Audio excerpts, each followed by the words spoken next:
unknown is ever present. Few dare tread inside.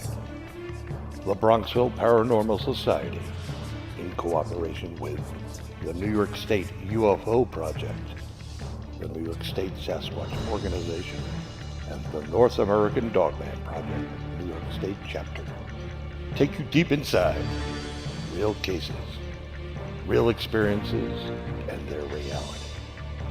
And now your hosts, Brian Bowden and Al Santarino.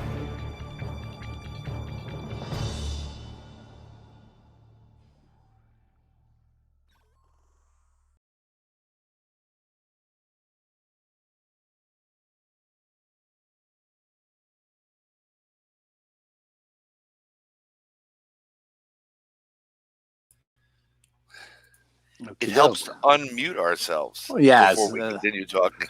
Yeah, it's a little things like this that help me out. Welcome to the live meeting, everybody.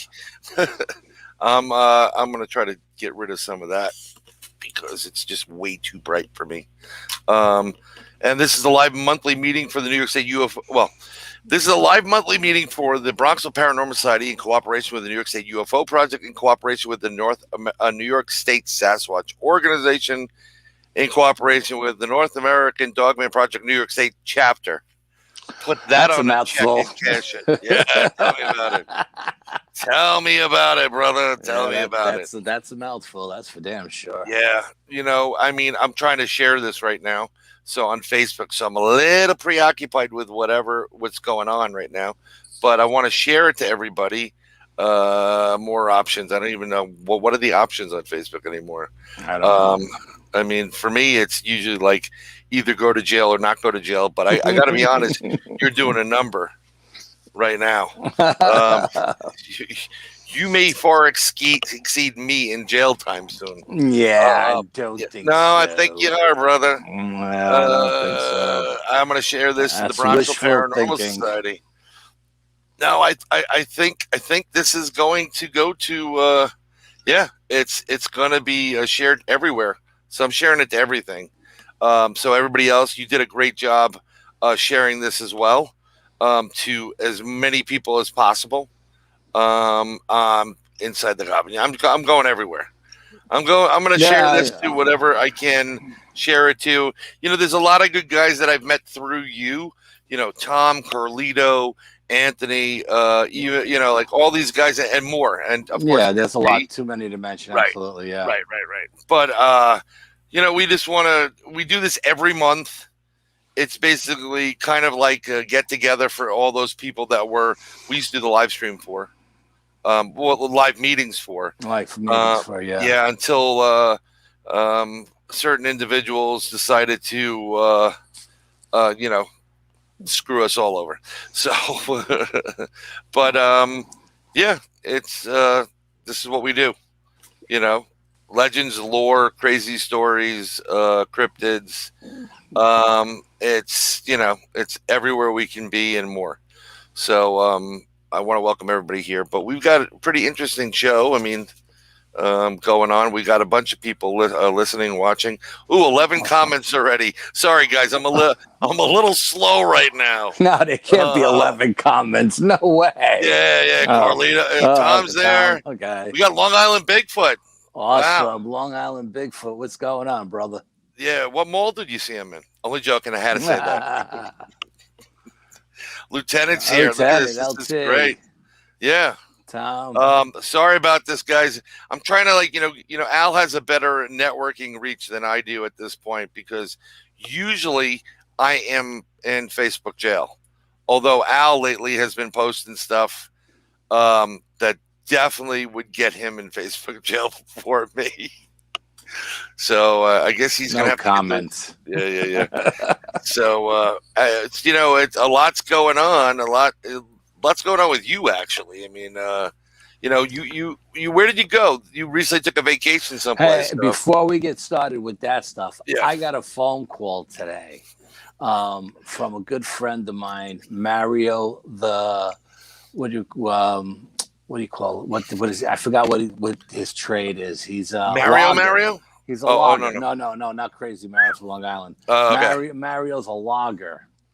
Okay, now he's the guy that I've been going out with doing some squatching because he's got land all over the East Coast, thousands of acres here and there.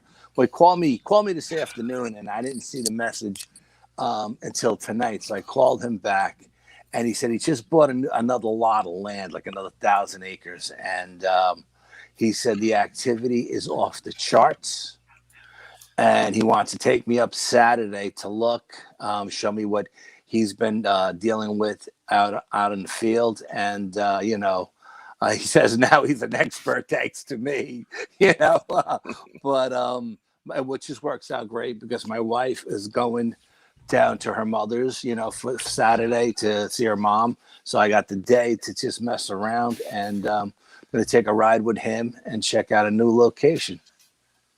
Yeah, this is the guy that's a logger, so it's right, and all his stuff is private property. You know what I mean? And and I got carte blanche to everything. So does anybody take carte blanche anymore?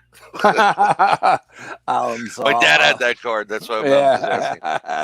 That card ain't worth a crap anymore. But I know, no kidding.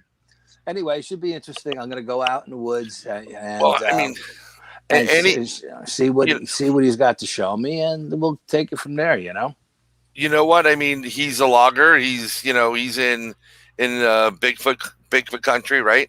Oh, so, absolutely, yeah. I mean, it's amongst other things, because you and I both know there's more than Bigfoot and Dogman in the woods. You know what I mean? Yeah, and that's the problem. He tries not to be in there after dark, but a lot of the times when he gets there, because he's in there all day cutting, he gets there while it's still dark. You know what I mean? So, but he tries not to be in there when the sun sets. He's waiting for it to come up. I don't blame you, man. Yeah. I mean, look, we happen to have been repeatedly going to select locations that we have. Yes. And I'm sorry we have to keep some of that stuff on the, as they say, the down low. Yeah. But it's, there's a lot of people coming out of the woodwork these days, and they just, I'm a researcher too. Yeah, I'm sure you are. Yeah. I'm a supermodel. So, of course, you're a researcher. And so we want to protect the creature itself, but we also want to protect our ability to continue our research. We are doing research there. I'm not saying it's super scientific or any by any means in that capacity, but we are doing some kind of research, and we don't need anybody coming in and just, screwing us over with, junk. Well, I consider it experimenting. We experiment with little things, and we see what kind of reaction we get from them. And, and it all adds up when you start writing it all down on paper. On such and such a date, we did this. On such and such a date, we got that. That's how you get patterns. And that's how you figure out, are they as intelligent as we think they are? Are they just dumb apes, which I don't believe anyway. But I like to call it experimented. I'm not a researcher. I don't claim to be a researcher. I research very little. But there are times when I do research. But I like to experiment with little things, and see what kind of reaction we get. And you want to call it researching? Absolutely. By all means, call it researching. I think it's research, and it's... No, I guess technically it is, but I don't want to be confused with a researcher who... we're not in lab coats or nothing. Right. I'm not my head buried in the computer, pulling up 10,000 things a day looking for stuff, Yeah, some people go a little bit crazy with stuff like that. They just get a little bit weird. What do you call research? I'm like, well, we're going back to, we're doing some experimentation. We have what we call gifting going on. We're seeing what the interaction is. We're trying to decipher, what the meaning of a skull. You're getting some kind of deer or deer antlered skull, buck skull, something like that. Yeah. But I know that in one instance, you got the moles, which they gave. That was weird. And when you're giving food, maybe they think you're too small. He needs to put some weight on or something. I haven't been back there in a while because of my medical issues and my vacation that I just took. So I'm trying to get back there. Probably won't get back there this week. Maybe next week for sure at the earliest. But but like I said, we were talking about Chris, who had a tremendous success down in Florida, and then tonight I get a call from Mario. Synchronicity, I don't know, but interesting. Right. Yeah. I'm thinking that Carlito's there. I'm gonna pop this a little bit bigger from now on because that minimal stuff wasn't cutting it, folks. We're big guys. We need big stuff. Speaking of medical, you did get an injury on vacation once again.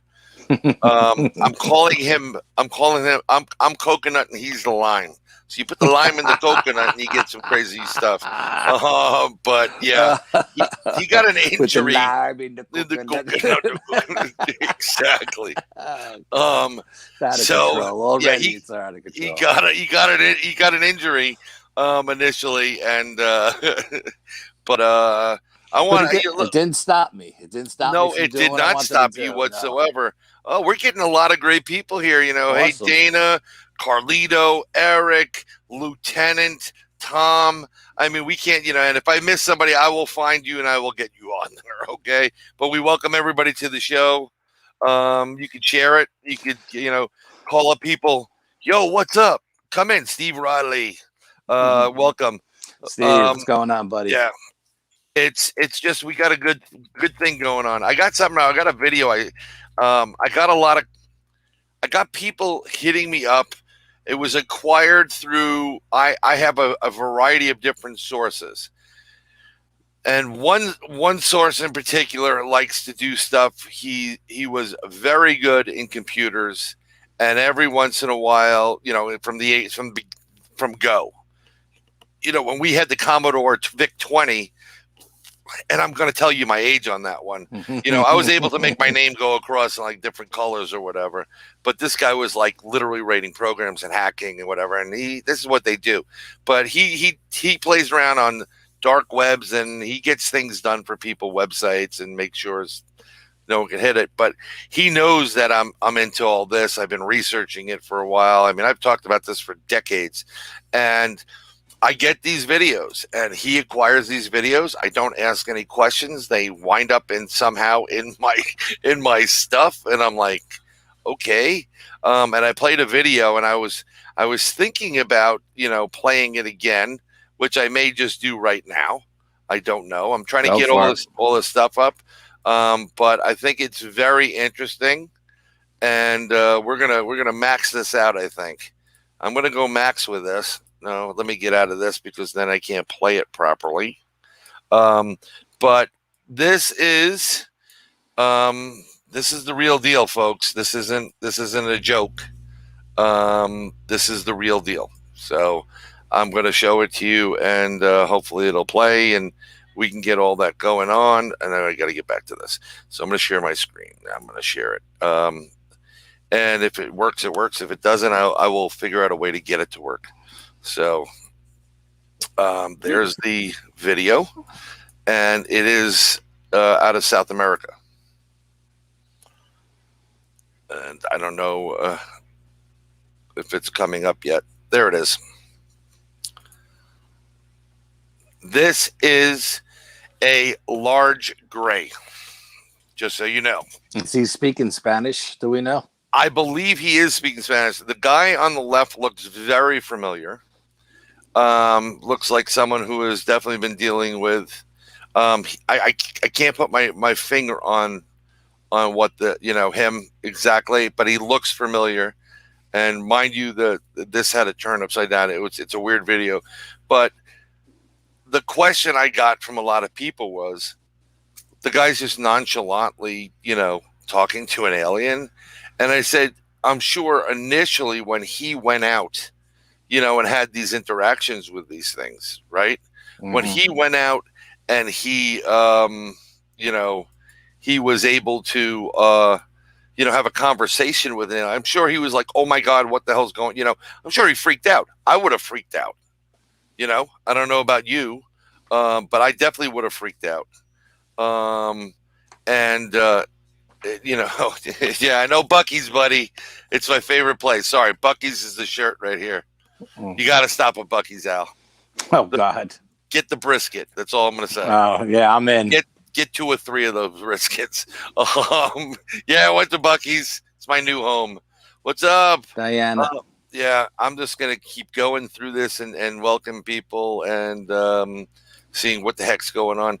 But in this video, you know, he said, well, he's nonchalant. I'm like, after a while, it becomes your job.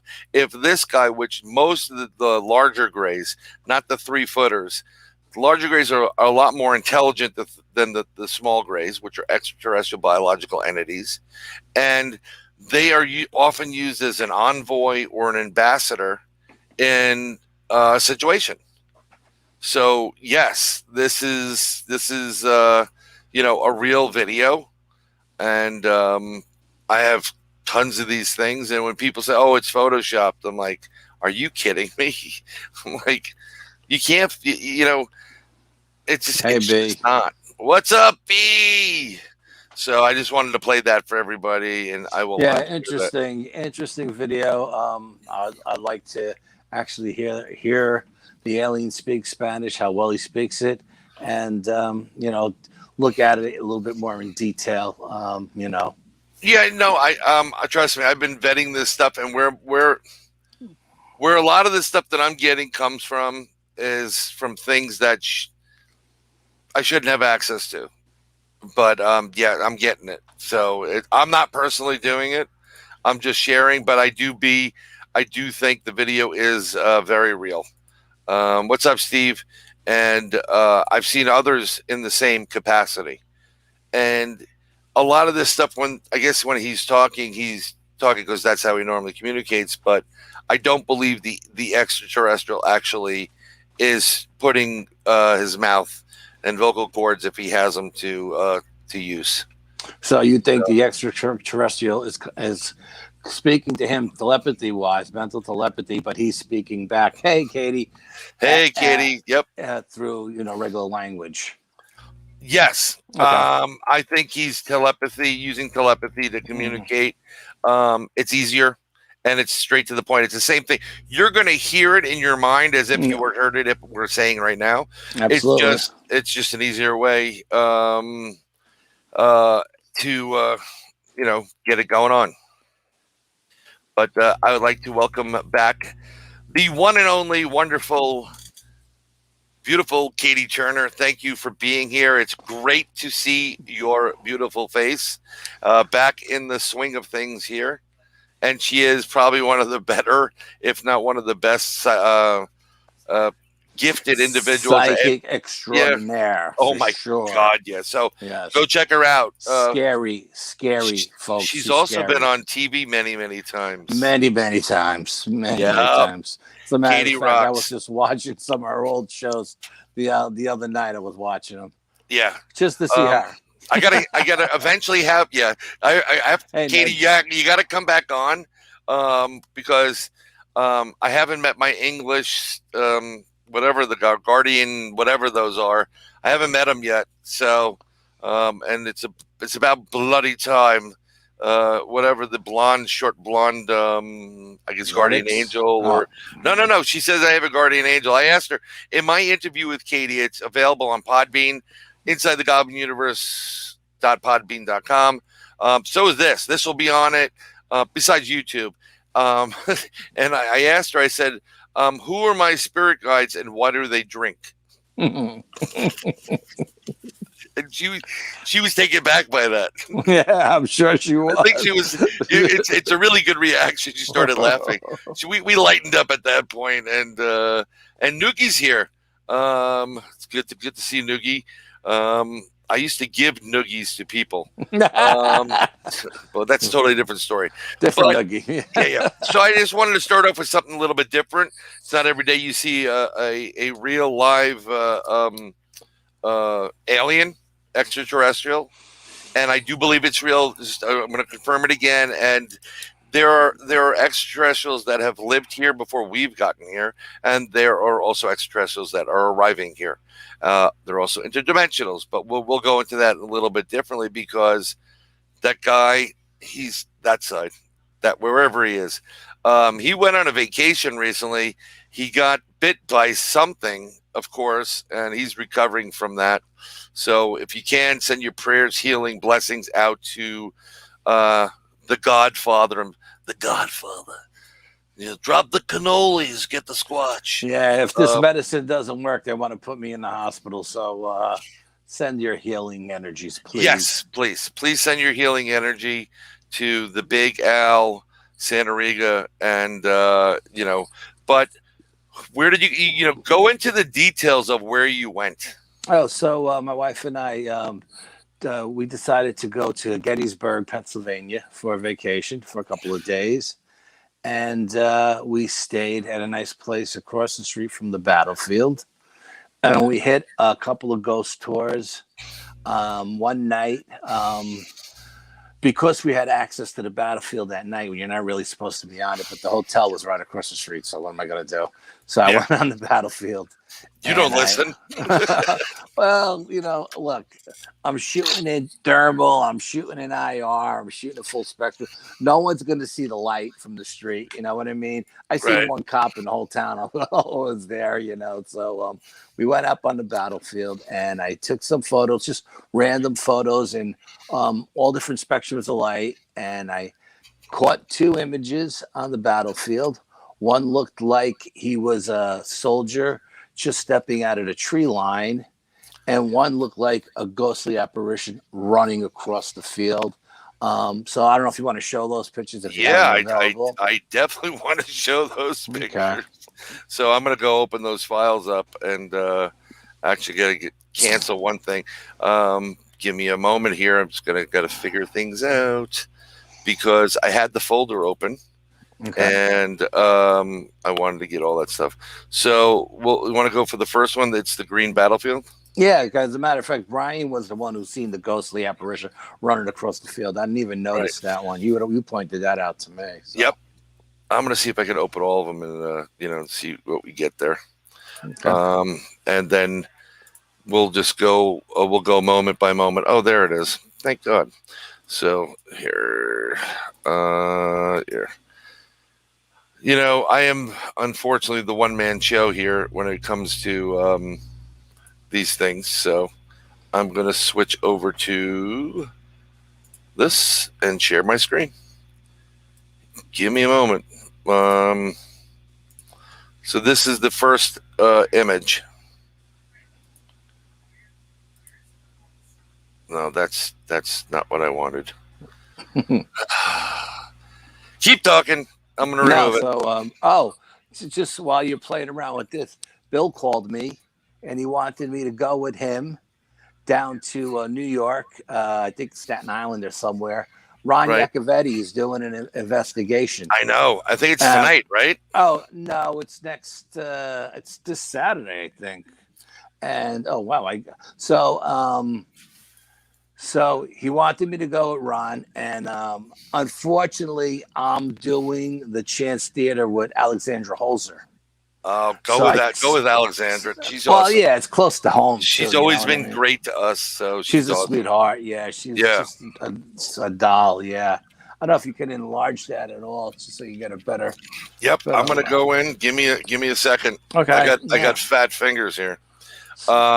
You want me to enlarge just that spot, right? Yeah, the circle there, so you can see. It looks like he's actually got something around his chest. I don't know if it's a gun or bullets or a canteen or what. Well, let me see what I can get going on here as far as the enlargement. 2, 3, and then I'm just going to slide it over. There you go. That's pretty good. Yeah. And you can see, and I've had people reach out to me and say that he looks like a sniper. He looks like somebody on sentry, on guard, but just came out of that tree line. And like I said, I didn't see this with my naked eye. I was just shooting in 4 different pictures in a row. It was, not this one because it was dark. I was only doing 3. I was doing IR, full UV, and thermal, and he actually came out on all 3, but the IR had the best resolution, so that was the one I chose to put up for tonight. I like to shoot in all 4 regular photograph as well. This way I can go back, and you'll see on other photos how I go back to debunk it and show it. Still laughing over the Dogman and Brian P. I can't. Get in the goddamn truck, Brian. But, exactly. I'm going to get a shirt, get in the truck. See each other, that video must have an extra relations. Yeah. I'm putting some stuff up while you're talking, but I'll take it down for the moment. But I didn't see that with the naked eye, not even in the camera when I was shooting, but when I looked later on and went through the photos, I was pretty impressed. It looks. I got to be honest. It definitely has a look about it. Looks like a soldier to me, someone man. Standing there. Yeah, it does. It looks like it's an older costume, and he or she is standing there. I don't know how big that hedge is or the tree line is. But. Yeah, I mean that was pretty far away. I mean, right. I mean, solid 100 yards away. You know what I mean? So that tree line was pretty big. And I didn't see anything there when I took the photo. So, but I mean, that was one of them. Then if you want to go to the other one where you see that ghostly apparition running through. I'm going to stop that screen. And I'm going to go bring up the next one on the hit list. The ghostly apparition running through. There it is. Hold on. There we go. So hold on one second. Open with the preview. And I'm like you, Carlito. I got to use my what do you call it? My Mac. So I'm gonna share it first, and then I'll go zooming in. All right, Al? Yeah, absolutely. I think that'll be easier. Yeah, whatever you want to do. Yeah. So here's another one, and let me go zoom in for you people so everybody can see it a little bit better than it is. And I'm gonna slide it over. This is all from Gettysburg, by the way. Yeah. So on the picture, he's doing this. What was it, at night for the most part? Yeah. This was at night. This was on the battlefield at night, and I think this one was in UV. I think this, and it only came out on the UV on this one. On the other 2 spectrums of light, I didn't get anything. Wow. And you could tell it's a whole different, just the way it came out, and it looks, it doesn't have, it just looks ghostly, Oh yeah. I mean, it definitely has a feel to it that it's ghostly. And this is a different part of the battlefield, you know what I mean? This is, and you could just see by the tree line and everything, the field behind it, how big it is. And this guy was running, I don't know if he was running to get to a hill or a bunker or, a tree line or what, but who knew it? When I was taking the photos, I was just shooting 3 shots of. Let me tell you something. Each direction. Yeah, the Galactic Federation. Someone's mentioning the Galactic Federation again. Tom's mentioning the Galactic Federation. Tom's being a ball buster. Tell you what, they can't even decide whether they want Chinese or pizza at night. And now we're not going to go into the Galactic Federation. Only joking. That is Gettysburg. It's one of the battlefields. And from what I understand, I've never been to Gettysburg. I've been dying to go. And guess what? I'm going probably in a couple of weeks. So, but what I've heard from people that have visited is most of them non-ghost believers, that it doesn't, they were just like, oh, who's the reenactment people? Like Jim Mallard, he went to a certain place. He goes, oh, it's great that they have reenactments today. And the guy's like, we don't have reenactments. Yeah, it's only on the 4th of July they do the reenactments. One day a year. That's he wasn't there the 4th of July, I believe. Exactly. So he's like, guess what? It ain't a reenactment. So I'm going to switch it up and share the next one. That's always good. Yeah, no. If it's not on the 4th of July, there won't be any reenactments. Yeah, no reenactments. This is the second one you sent me, and I'm just trying to get it to your list to see which ones they were. But you keep taking shit off of. Oh, that was on Messenger, I believe. Sorry, folks. Al sends me things on 15 different units. So this is the Jenny Wade house. Yes, this was the Jenny Wade house. Yeah. So I'm going to do 2 of them, and I'm going to see what we can get open with this. Preview app. So this is the first one, and let's go share that screen. Jenny Wade house. Now, do you have the history of the Jenny Wade house? Well, yeah, the Jenny Wade house at the time of the Civil War was on the outskirts of town. All right, this was actually Jenny Wade's sister's house. Jenny's house was actually in the middle of the battlefield, so she went to her sister's house to get away from all the action because her sister had just had a baby, so she was over there helping her sister. And you see this thing right here on the floor that looks like a desk or something. That is actually a table that they used to roll dough with, okay? Now, so that's a table there? It's a little table that they roll dough with, a bread box, I want to call it, you know what I mean? Okay. And she was on her knees right there rolling the dough when the snipers were shooting at the house from over 100 yards away. And the house is riddled with bullet holes. She had 2 doors between her and a wall, and the bullet came through both doors in the wall and hit her. And no, I didn't hear any gunshots. I didn't hear any cannons, and I didn't hear any horses on the battlefield. When my brother was there with my cousin John, they were in the middle of the battlefield that night. Not only did they hear cavalry charge, but they felt that's a different one. They felt. Okay, sorry about that. They felt the breeze of the horses going by them, but I didn't have any of that. So to make sure everything's in there. While I was standing there in that corner, I'm facing the door, shooting the door. There should be another picture next to this where you can see the bullet holes in the door. I got to go get that picture. Now you're being, difficult. Well, I'm just saying, Anyway, I'm sitting there and I feel somebody tug my shirt, like at the bottom of my shirt, and I thought maybe I had backed into something. So I turned around and I looked, and there was really nothing behind me. And I know there were no children at this house except for a newborn infant. So the only thing I could think of was that Jenny was still on the floor after she was shot, and she was reaching up to my shirt to asking me to help her up.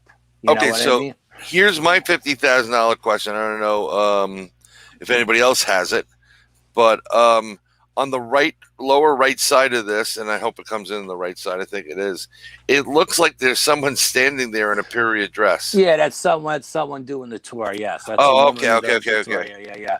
Well, and that's kind of, still freaky. But in this particular room in this house, I did have a pressure in my temples, and I did get a metallic taste in my mouth all before I was touched. My shirt was yanked at the bottom of it, so it was pretty strange to say the least. That was the only room in the house that I actually had any feelings in any of the. I do have that other one. Yeah, I'm trying to find the other one that I for some reason the one with the door not coming up. Did not come up. It wouldn't. What do you call it? It wouldn't. No, I couldn't save it to my computer. That is really bizarre. But I'm gonna go load that one up right now. I'm gonna send it over to everybody so they can see.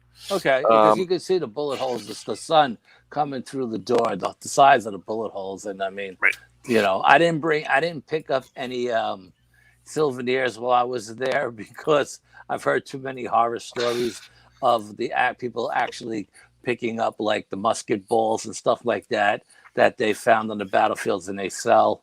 I didn't want anything to do with that. I left them right where they were. I wasn't bringing any of that stuff home with me. But I highly recommend that when you get to these sacred spots, it's really not good to take there you go. souvenirs. Here's the bullet holes. Yeah, that's pretty cool. That's a 60. If I'm correct, Tom, if you're there, 68 caliber round. I don't know if you know that or whatever. Does anybody know that? If I'm correct on that, on the caliber, that looks like a 9 up top on the upper. No, they were all they were all round musket balls. Yeah, they were all musket balls. Yeah, I don't know. I don't know what I don't know what they were actually using as far as if they were using lead. any. No, I know they were using lead. I mean, I don't know what other kind of rifles they were using. You know what I mean? During the Civil War, some were musket balls, and I think some may have been carbines. I'm not sure. Don't quote me on that. So maybe the smaller one may have been a Browning or something like that. I don't know, but I mean that's. I know who would know. So I'm standing right where Jenny would have been on her knees rolling dough, taking a picture of that door just to show you how the rounds were coming through. So the round comes through. You're standing where she's sitting, right? And now there's another door open too that leads to another room. She had the second door open as well, and the round came through this door, through the second door, and hit her in the heart and killed her. I mean, she's the only casualty, only civilian casualty at Gettysburg during the whole war. Wow, talk about shitty luck. And she was on the outskirts of town. She got out of town because her house was in the middle of all the action. Yeah. Well, we're trying, Steve. We always try to provide Steve. Information and get people involved in it. So, that's how we roll. But there was a green one, the green photo you had with this photo, or the Jenny Wade. You want me to put that one up at this point? Sure. Let's see what it looks like. I don't even remember. And that's Al, everybody. Try the veal. I don't even remember. You're like my freaking kid. Man, no! I mean, did you make this mess? I don't remember. I haven't really gone through all of these photos. This is the orphanage. Oh, okay. I guess my things are out of order. Yeah, because I tried to write on them, title them, the children's orphanage. They put an orphanage together for all the soldiers' children that died during the war. Because the mothers mothers really didn't work. So they couldn't support the children, their own kids. So if your husband had died in the war, they took your kid from you and they put it in this orphanage. Now, originally, the woman who ran the orphanage was a sweetheart and took care of everybody. But then as she got remarried and moved away, some other crazy lady came there. And I don't know, shaved the top. Shaved the top off, Al. Yeah. Oh yeah. Absolutely. He went Telly Savalas. So Pitbull, baby. Yeah, Pitbull, whatever. But no. So anyway, I was in this orphanage taking photographs, and the woman they claimed that the woman who was ended up. This woman was so horrible, right? The woman was so horrible that they townspeople, the cops the police had fined her a couple of times for abusing the children. And after the second time, the townspeople had enough, and they actually took her out and buried her in the back alive. Whoa! And, so now apparently her soul this is her purgatory. And I was taking pictures of the bread box again. Something told me to take a picture of the bread box. There's no one between me and the bread box. And I got these two shadows. Right one there. One looks like a woman. Yep. And one looks like an older child. Maybe there were kids there up to 16 years old. And what this older woman used to do is she used to make the older kids, beat up the little kids. And I used to do that in summer camp when I was a counselor. They actually killed some of these little kids, you know what I mean, and buried them on site. So those were two shadows that I took that I ended up getting in the orphanage house. Those again. And you know what? I want to recommend. I'm going to go to another image of the same orphanage house because now I have everything open, and it's a totally different. You may have been full spectrum. at this point. But I think it was Steve who mentioned, the thermal imaging. No, dark. I apologize. Lieutenant did. When we found out a long time ago that you can't just take one picture of a place. You literally have to take at least 3 pictures. Boom, boom, boom, or even more. And if you have different abilities on your camera, then you need to take it in those abilities as well, because you never know what you're going to catch. You may just miss one little thing that'll give you some help. So that's just a suggestion on my end. But oh, absolutely, yeah. I mean, I was so far behind the rest of the tour because I was taking 4 pictures of each thing. They're like, "What the hell are you doing?" I'm like, "Just go without me. I'll be right. I'll catch up." Because I wanted to get through every spectrum that I was able to get through at the time. You know what I mean? So yeah, this is very, very bright. But you said this is Children's Orphanage basement again. Yeah, this was the basement. And this is the doorway leading down to a crypt that they called the Hole or something like that. Oh. It's an 8x10 cement wall with a little hole in it, and they had chains in there. And they used to chain these little kids up in there, and they they didn't feed them, they didn't give them any water for like 3 or 4 days. They just left them in there. And I was taking a picture into that that walkway that leads to that crypt, and I seen this like ghostly image in the photograph. There was nobody in front of me. I made sure I was the last guy out so that I could turn around and get that picture. And I mean, it just looks like somebody standing there, Did you take that spot purposely to be the last guy, or because you knew you were going to take pictures? Oh yeah, absolutely. I wanted to be the last guy in every room. So, and what did the boss say to that? No. I mean, I took there's a ton of photographs with people in them as well. You know what I mean? Right. Because if I'm the last guy in, that means everybody's ahead of me, and I'm taking pictures anyway. So there's a lot of pictures of a lot of the people on tours. But then when I'm the last guy out and I walk out that door and I turn around to take a picture of that room, there's nobody in there but me. You know what I mean? And I'm behind the camera. So this looked like somebody coming out towards me. Yeah. 0.68. I thought it was 0.68, but I could be wrong. I live in New York City, and we're not allowed to have firearms because it's the communist state now. Not even allowed to have water pistols. Yeah, you can't have even water pistols. I mean, what the fuck is that all about? But whatever. So you know what I'm going to do here? Let me see something. I think we got a bunch of these. Hoover.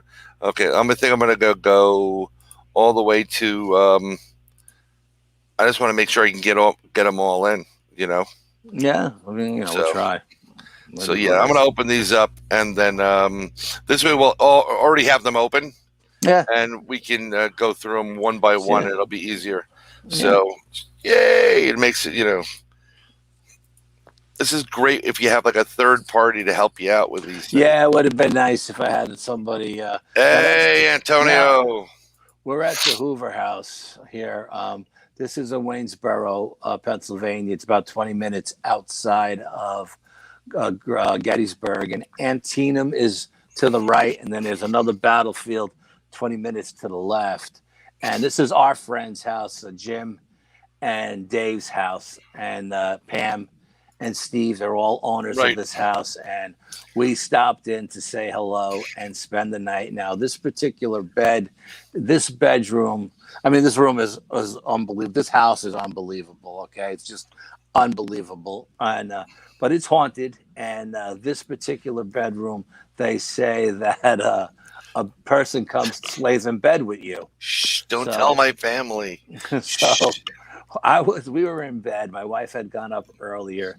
She was pretty tired, and I stayed up late with everybody at the house doing table tipping, and we'll get into that. And when I came up to go to bed, I was pretty wired from all the action that I received. So I couldn't fall asleep right away. And at one point, I felt the bed in between my wife and I go down. And I didn't think anything of it. I just thought it was my wife, turning over. And then I felt someone roll over, and I got up and I looked because I'm all wound up, and my wife she's not moving. She's out like a light. Yeah, snoring away. She's out like a light. So I'm thinking, okay. So I reach down to see if anybody's there, but I don't feel anybody. And I turn back over, and the bed moves again. So I turn around to whatever in between my wife and I say, hey, listen, I'm trying to get some sleep here.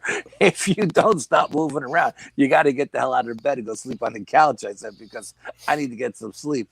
And from that point, all the moving stopped and everybody slept like a rock. But it really did happen, and I just wanted to put this picture there because that's the bed you're going to be sleeping on when you go. Oh, damn straight! I'm going to be sleeping on. I'm going to have I'm going myself, and let me tell you, it's going to be very interesting because I haven't told anybody about the good stuff. So now, I took pictures of a few pictures of this room because we did table tipping in that room, and we rolled the rug up, and we pulled the couch back almost into the other room, and there's a round table almost like this one here. It looks like the table in that picture, but not quite that photo, not quite that one. And the table is called Emma. Okay, and do you have a picture of Emma any place or no? There might be a picture in there of her in there somewhere. Hold on, just keep going. I just want to. Yeah, I don't know if I got one of Emma, but okay. But they have 2 or 3 different tables. That's one of the tables that they have. And these dolls, especially that one, the big female, was giving Steve heart palpitations, and he couldn't figure out what the hell was going on. And finally, a psychic came in, and I think it was Holly, who's a local psychic there. She came in and she told him that doll doesn't. It's given off so much. He put crosses on all the female dolls, and once he did, he was able to go in that room without having any heart palpitations anymore. But Emma looks like this table here. This is not particularly Emma, but it looks like that table. I just think we need a caveat here because the crosses went on all the female dolls. Fellas, am I right? Only joking. I'm surrounded by women all the time, but absolutely. I need some holy water when I take the trip. But anyway, Jim's sister Jen and her husband Bob came, and they have Emma. Now they have 3 different tables. One dances around the room, one levitates, and Emma brings in close friends and family members. Now, before we went to Gettysburg, I had a dream of 2 of my cousins that had passed away, and I don't usually dream about dead people, but I did before we went. So when we got there, and they came with Emma, and my first cousin came through, and his name was Billy, and you ask these questions in your head. You're not asking them out loud, so nobody knows when you're asking a question or what question you're answering. But everybody has their fingers on the table just to make a connection. And when Billy came through, I felt an electric charge go up my left hand, through my body and out my right. And I asked him if my cousin Anthony was with him. And he said, yes, Anthony was with him. And then the Jim, who's not a psychic per se, started feeling the energy of the table changing. And he said a female energy was coming in, and he turned to me. And I was thinking of my cousin Yvonne, who just recently passed away from diabetes. And Jim turned to me and said, who's the woman who has diabetes? And I was like, wow, that must be Yvonne, And I'm asking this table questions to try to validate, to see if it's really them. So I'm asking trick questions, and they're answering. They're answering the questions correctly. Like, as a matter of fact, for when my mother came through. The table was going like this. Apparently, my mother and my father are trying to come through at the same time, and the table was going crazy. And Jim said, 2 people are trying to come through at once, and we have to. If it's a female and a male, you have to let the female through first, which happened to be my mom. And when my mother came through, the energy just went, oh my God. And it went up my left hand, through my body, out of the top of my head, down my right arm, down both legs, and out my feet. I mean, my mother's energy was just off the charts. And I've had 2 or 3 different psychics tell me my mom is always with me. Go ahead. Question for you. So I don't know if these, maybe our listeners don't understand, but how did Jim know that about the diabetes? I have no idea. He just knew it. He just he maybe felt he's the getting energy. it. Okay. He felt the energy of the table, and he felt that it was female. And he heard. He told me this is what he said. He heard in his head someone say something about diabetes. Now, when it gets to the energy, is that how you know if your question's being answered? I mean, I know I'm going to eventually. This is great. What happens is, when you find out who's on the table, right? You can say, okay, is Billy at the table? The table tips, all right? It leans. It tips in your direction, right? It's in your direction, and then you say, if this is Anthony or Billy or whoever, John, whatever, come closer, and the table will come and actually hug you. It's crazy, man. I know it sounds crazy, but I swear to God, it's really happened. So that's awesome. So at one point, my mother was finished, and I guess my father was tired of waiting. He's not a patient guy, and he came through. So I said, again, everybody who first came through, I asked a trick question, So I said to the table, is this Dad? And it tipped yes. And I said, hey, Dad, do you remember the red 65 Mustang you had? Then I loved that car. And the table didn't tip. And I said, oh, that's right. What color was the Mustang? Green? And this is because my father didn't have a red Mustang; he had a green one. And when I said green, the table tipped. Yeah, the green Mustang.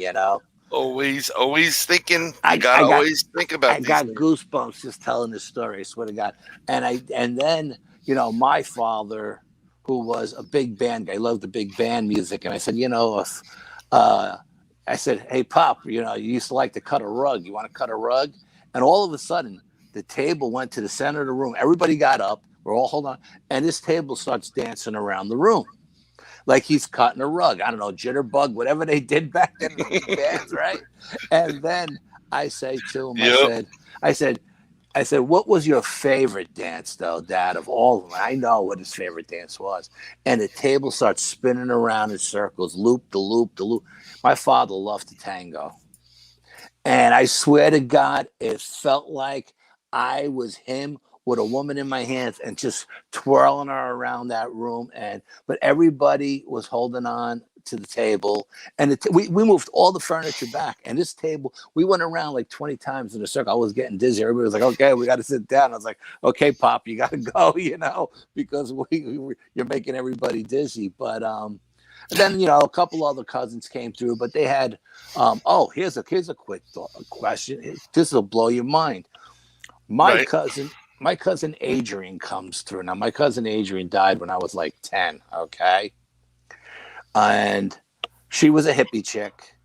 I have her guitar. Cool. My cousin Yvonne, which was her sister, gave me the guitar because it was just sitting around collecting dust and it needed some work. And I said, give me this guitar. I said, don't worry, I'll never sell it. And I'm going to take it and I'm going to get it redone, because, I'm a guitar guy. That's what I do. So I had the guitar redone and I cleaned it up and I put it in the closet. And every now and then I strum it a little bit. But I found out that night. Remember the story about the Son of Sam stuff? Yep. Adrian was there with me. She said she was in that bathroom with me and she protected me from that thing coming to the bathroom. I know I got goosebumps again. Yeah, I got goosebumps again. Do any of these people know the Son of Sam story? Probably not, but man. That came out of left field. It just was it an impression? You just heard it? How did you get that information that Again, Jim heard it. Jim heard her say in his head, tell him I was there to protect him from the Son of Sam. That's awesome. Yeah. That is awesome. And it was all through because Yvonne gave me her guitar. and I took her guitar and took care of it. You know what I mean? Yeah, it was crazy stuff, man. Just, I mean, that whole night was just, we could have went out for hours. They told me that Tim said I had a line out the door of family members that wanted to talk to me, but it was getting late and everybody's older and we're all getting tired, you know. And I had a few cocktails with dinner, so you know, I was really starting to get tired. But man, I mean, the energy that comes through that table, Brian, when you do this, you and your wife, it is so emotional. It's going to blow your mind, man. It's going to blow your mind. You know my deal, though. You feel the energy. I know your deal, but you know, you feel the energy come through the table. The table answers your questions. By all means, try to ask trick questions. Well, that's what I will do that. You're not going to be able to trick the table. And that's fine. The spirit in the table, her name is Emma, and she's the one who allows this to happen. Allows the family members and close friends, relatives to come through. Yeah, just crazy, amazing experience. Just amazing experience. Life changing. And my wife looked under the table for strings and stuff and wires and stuff. She is a non-believer. Because they came in, they carried it like a pizza. So I seen immediately that there was nothing attached to it, you know? Yeah, you know, look, I love when people who are skeptics get involved in this. Well, not become believers. They don't have to become a believer. But when they come into a situation and they get that experience, and blow it away. I mean, they just get blown away. And you know, my other half, she's going to be like, "Oh, that's bullshit." But I know it's going to touch her because there's certain things she can ask mentally that will get her, you know, going to the right way. Believe me, when you finish that night, your wife will be blown away, and B, she will be a believer. Believe me when I tell you. It's just you know, what do you think about having Al and Brian on a big discussion? I don't know about that. I'm willing to join anything at this point. My wife knows I talk. My kids know I talk. My kid talks to the point where Al goes, she hasn't stopped talking since we left. Yeah, 6 hours later, she's. Yeah, but she goes, Al talks to everybody. He doesn't stop talking. And I'm like, the kettle black, right? Yeah. But, you know, if my mother comes through, I'm going to go kick somebody's ass. I'm going to tell her, leave. Just leave. I would suggest you do is when you start the process of knocking her in, knocking Emma in. Oh, I'm going to knock her fucking out. No, let Emma know who you don't want her to allow in, and she won't allow them in. You know what I mean? Emma won't allow your mother in if you ask her in the beginning not to. You know, I'm thinking your father's going to come through in a heartbeat. Heartbeat, possibly. Your father's going to come through, and your wife's mother's coming through. I'm telling you, there's not going to be any way to stop that. Yeah, you know what? My wife, my grandmother, you mean, or my wife? No, my wife's mother. Your wife's mother for sure, and your father. And again, you were close with your grandmother. Maybe your grandmother would come through. Yeah, I mean, like I said, I had a line out the door. We couldn't get to everybody. Right, I had to stay there another night. Santa Rica number 3. Come on in. And I got a few personal things I have to tell other cousins that they wanted me to pass on from the other side. Oh, that's but I can't discuss here. But if my cousin Joe or my cousin Leonora is watching, call me. Yeah, that would be great. It's going to be great. Yeah. They're not happy with you. No. I'm joking. I'm only playing around. I can make a joke any place. But that's kind of cool that this is, I'm looking forward to this.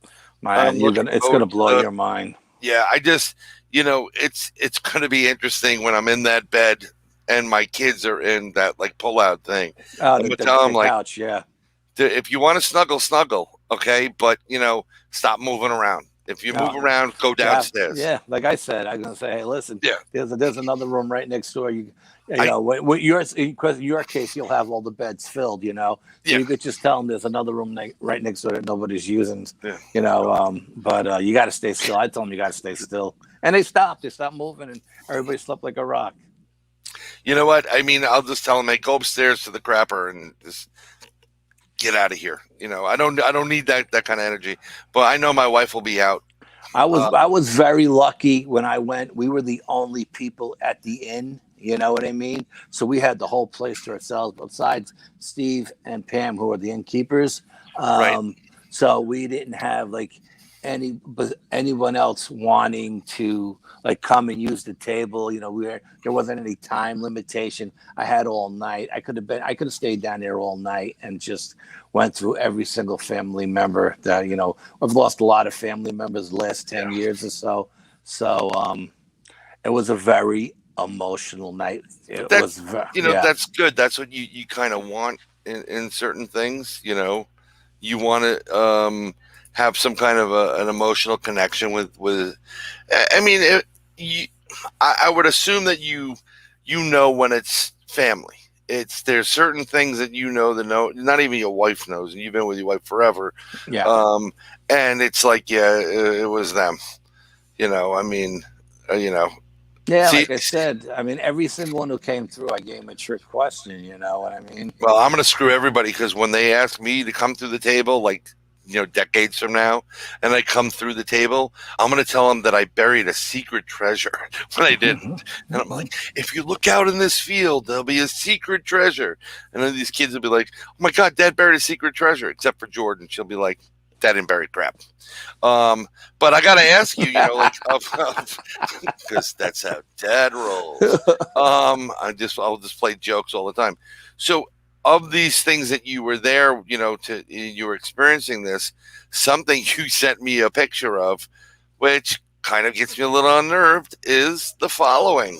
Oh yeah, that's a real exorcism kit that was actually used. I think they said in the 60s.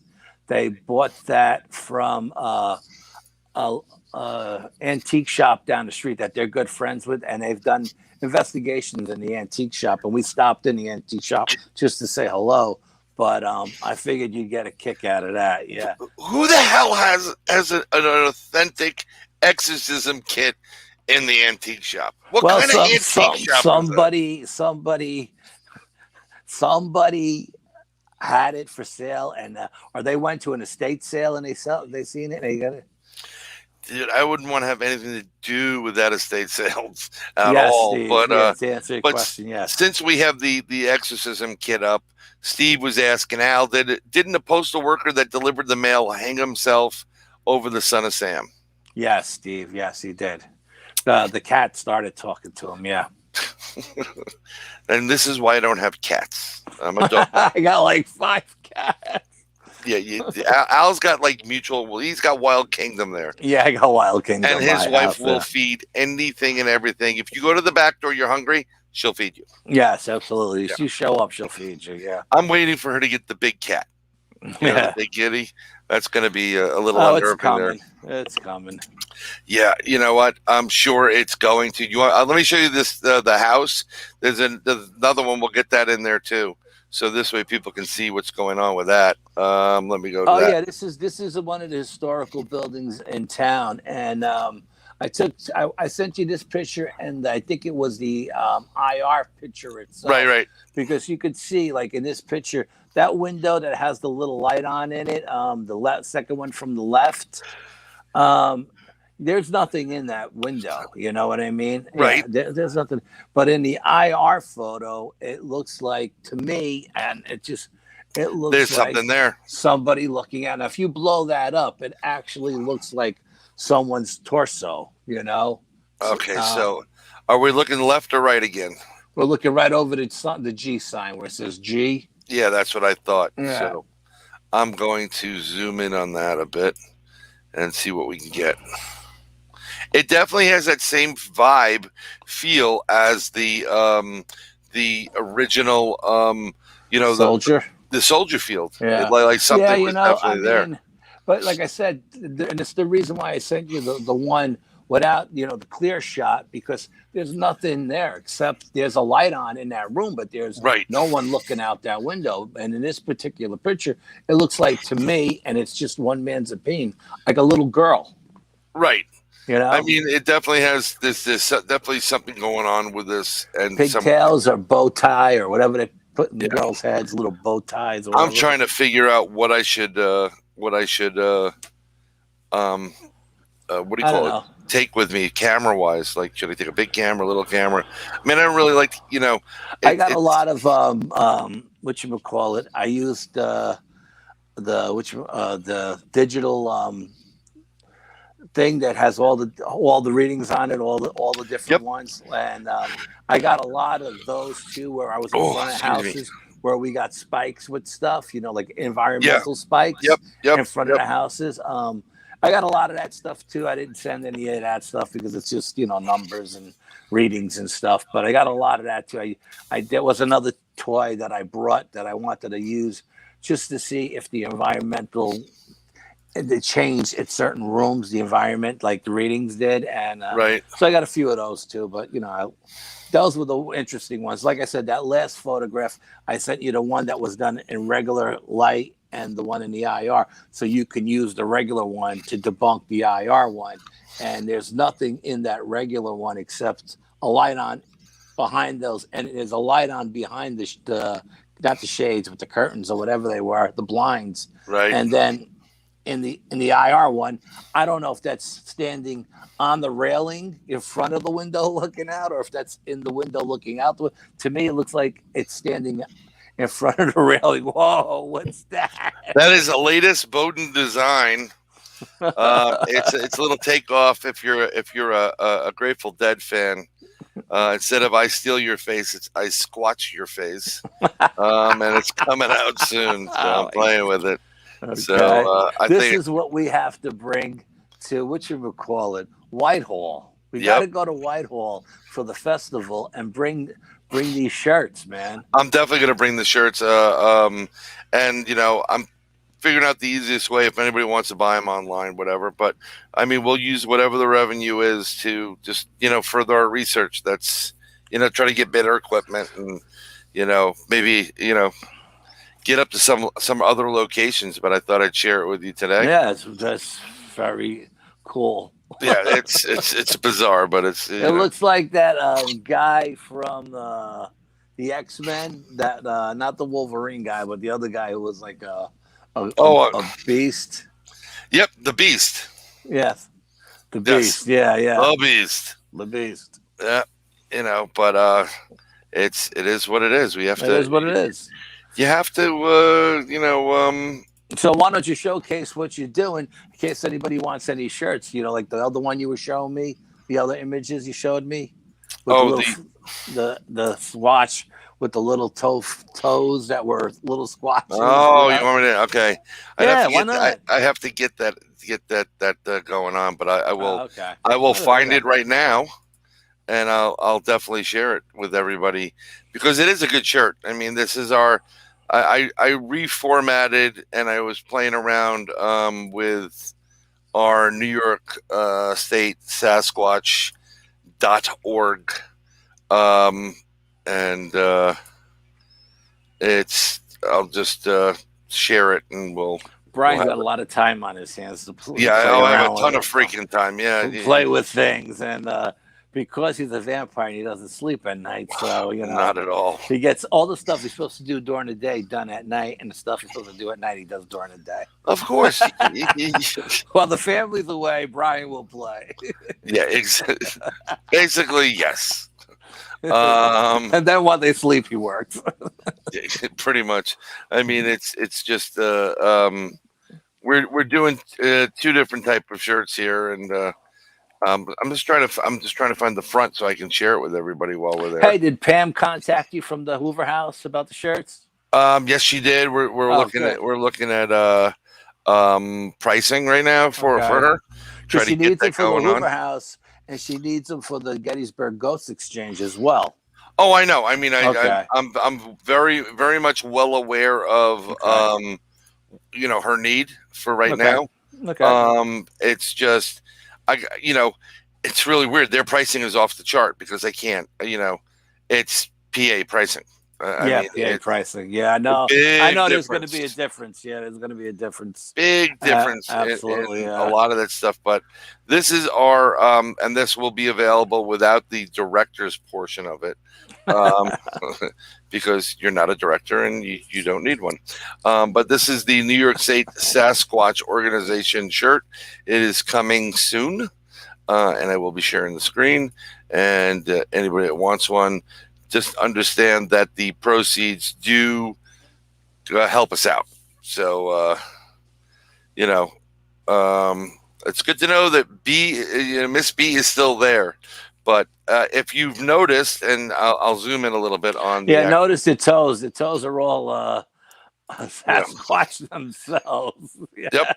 The head of Sasquatch is in that. And torso, the head and torso. Head and torso. And so that's the Sasquatch. And then on the big foot itself, the pad of the foot, the left side is the head with the conical head of Sasquatch. So B wants a shirt. Of course he wants a shirt. But yes, they're coming in about a week. So we'll have those available. And we do have lady sizing too. So that's child size for B. She's pretty tiny. Yeah, I haven't been tiny since I was born. Even then, I wasn't. Turkey. Even then, I wasn't tiny. Turkey when he came out. Yeah. So, a butterball. I was a freaking butterball, dude. I was a huge butterball. I'm trying to find the other shirt that I have, and that's coming out also next week. So, we'll have them. You show them some of the New York City UFO Project shirts too, if anybody's interested. You might as well push the stuff here while everybody's online. Yeah, well, I just passed my asshole badge.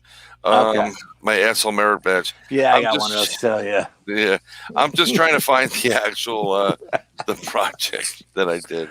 Yeah. But these shirts, when I find it and I get to show it to you, which I hopefully will in a second here, what I liked is it gives you all the information on Sasquatch, where they live, where they come from, that type of stuff. So, and it's above and beyond on the shirt. And I think people will thoroughly enjoy it. So let me go get to that one right now. And but this is another one. It's if you guys have a Da Vinci in your minds, Leonardo. This is the shirt that will be coming out, called the Venetian. Instead of Venetian Man, the Venetian Sasquatch, and there it is. So, yes, the Venetian Sasquatch. Yep. Yes. Yeah. She's gonna wear it on her show. Okay, we'll get you somehow. We'll get you a shirt. And this is the Venetian Squatch. Yeah. So and I love the Venetian Man. The right. Whatchamacallit. So that's the Squatch. That'll be out next week, and they're probably going to be like $20 a shirt plus shipping or whatever.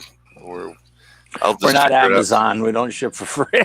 Yeah, I can't ship shit for free. I'd love to be able to, but and I thought about printing up a bunch of them and then putting them on Amazon for anybody that would want it. That still gets some kind of, but they want way too many shirts, and I'm not outputting that kind of money. Yeah. I'm not. Yeah, my name ain't Rockefeller. See, it says there Bowden, BOWD. No Rockefeller in that shit. Yeah. Here we go. Yeah, I want all the shirts. You got it. Thank you, Steve. Thank you very much. They're comfortable. It's going to be on a nice product, a nice, comfortable shirt, and we hope you enjoy it. And we're doing, I'm doing shirts for a couple other paranormal groups as well. Yeah, if any of you guys want any shirts for your groups.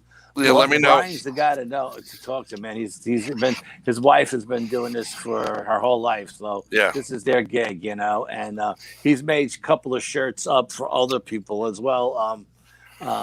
I don't know if you have any. I'm not gonna go into it. Okay, yeah, I got you.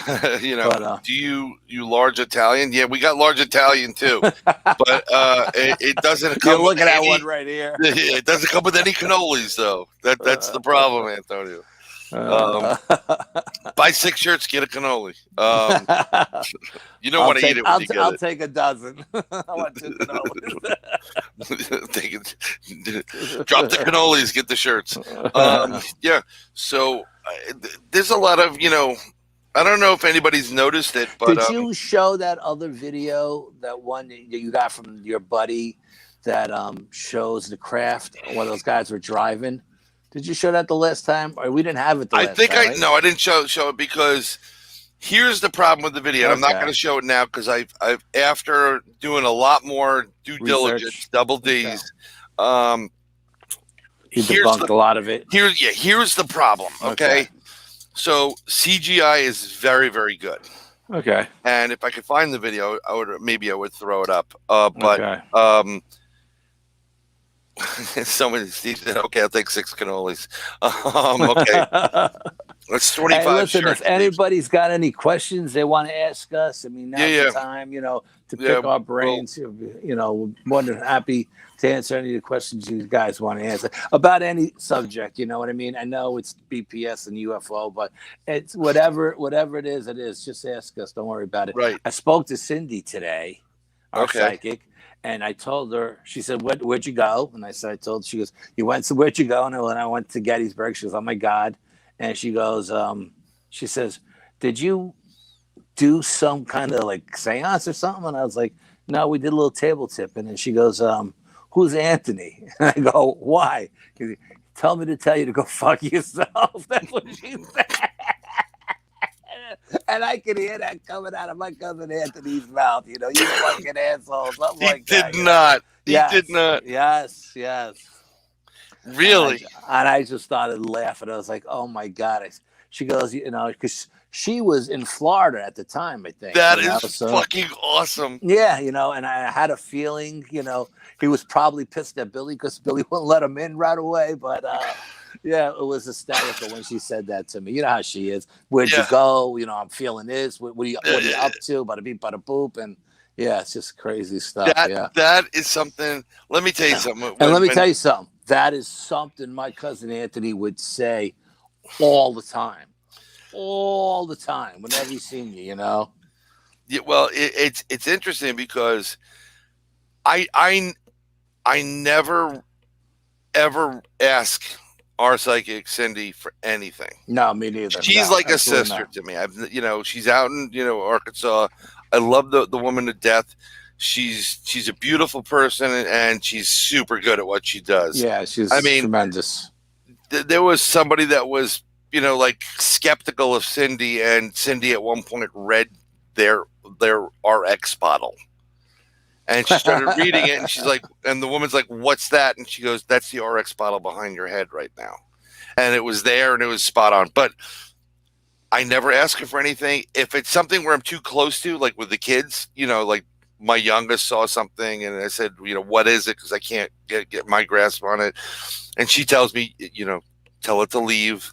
I said, is it evil or bad? She goes, no. It's missing half its face. So I don't need my kids doing that. But when my dad died, and when he passed away about a year and change, I never asked her anything, but she got on. She's like, your dad's here. He's talking to me. And I'm like, okay. And she started going and reeling off left and right and left. And I'm like, holy crap. And my dad's telling you I should have been there and all this. And I'm like, holy crap. And he's going to do something. They don't really normally do it, but he's going to do X, which meant, he's going to be around a little bit longer. And it just blew me away. And because I never asked her for anything, she's like, well, damn it. Am I right? You're not saying anything. And I'm like, yeah, you're 100%. I was just so taken back. Yeah. By this, I remember that. Yeah. But you know what? What's great about she told me before she told you, and I was like, no, you got to tell him. You have to tell him. Yeah, you have to. There's one part of the tipping table we're just talking about this. What's How up, you Dave? feeling, brother? How's your back? Yeah, hope your back's good. But let's see if he Love replies the Hoover that. House. Love the Hoover House. Yeah, I'll be at the Hoover House soon. So, do you want me to bring rum or just something else? We'll do it later in the night. I'm not a big drinker anymore. It's funny that you mentioned that. Spirits down in the basement. Down in the basement used to be awesome. He got the job. New job's great. Oh, awesome. Down in the basement used to be a speakeasy. And what they do is they go down with a shot glass of whiskey, and someone actually comes out for the whiskey. Somebody who was attached to the speakeasy. That is like when we went into that investigation in Yonkers, and I gave them the cigarette, and they were smoking the cigarettes with us. And that was Katie who told us to do that. Yeah, Katie. Yeah, thank you. She was spot on about that. And I gave him some menthols, not the ones I normally smoke, but I gave him without the filter. I gave him Pall Malls. Come on, no more. Well, it wasn't that I was overwhelmed by it, but one of the beautiful things is when you know that someone that you spent the last 13 years, going to see almost every day, no one else was doing it. They were trying to kill him, me, my kid. This is family we're talking about. What's very interesting is to know that he's okay. Yeah. And absolutely. I knew he would be okay. Don't get me wrong. I knew he'd be okay because he wouldn't be ill or sick. He would go back to his whatever that moment in life where he wants to be, absolutely whatever. He'd probably, he loved that big jazz stuff too. So, I can see, maybe your dad and my dad are sitting there going, spinning some skirts or whatever it is. But menthol banned in the UK now. Wow. Oh, you may want to call it the CCP UK. That's bullshit. Menthol ban. You know what? You know what they want to do? They want to get everybody so crazy. They go out of their minds and they'll do anything and everything for whatever. I'm tired. I don't want to even go in that direction. Yeah, don't go there. Yeah, I'm not going to go there. Reel you in. But it's just nice to know that they're all right. Yeah, no, I mean, and I'll tell you the backstory on why my cousin told me to go F myself. What the hell is that? I don't know. That's nice. You got a red. That was great. Look at that. I look like, brains. Yeah. Oh, it's a green screen. I have this hooked to green screen so that if it gets green, I'm sorry about that. Go ahead, sir. No, I'm just saying, I'll tell you the backstory about my cousin Anthony. You already kind of know it, but I mean, I'll tell you off air. And you'll get a big kick out of it because of what he told Cindy to tell me. You know what I mean? If I'm correct, one of these cousins was like a real wild child, but a real good guy, and it's the type of guy like, go, All my cousins were wild, I mean, just it's who we were growing up in the city, Yeah, no. Steve came in. I haven't been to the Lizzie Borden house. That's in Massachusetts, I think, right? Yes, it is. Yeah. It's up there in Taxachusetts, and but actually, I'm planning on going up there and also to what do you call it, Salem. Oh, nice. Yeah, we want to do Salem too. My daughter wants to do like a family thing because her and my wife are. They love that shit. Yeah, so they want to go up to Salem and do. I told them, I said, you're gonna have to book now for 2 years down the road because that place just books up. When it comes to Halloween, you know what I mean? Oh, they want to go there during Halloween. Yeah, any time in October. The whole month of October, Salem is booked solid. You got to book it a year and a half out. Yeah. Antonio's like reptilian suit malfunction. Yeah, right. He ain't a fucking reptilian. So look closely, Antonio. He's got this thing that comes up in his eye over here. I don't know. It's third eye. I think he's trying to break through. I don't know what the hell that is. For the most part, yeah, that was Still pretty trying weird. To figure that out. Well, here's the whole thing. If you go up there for that, if you do it the right way, then and get you to make it okay, no problem.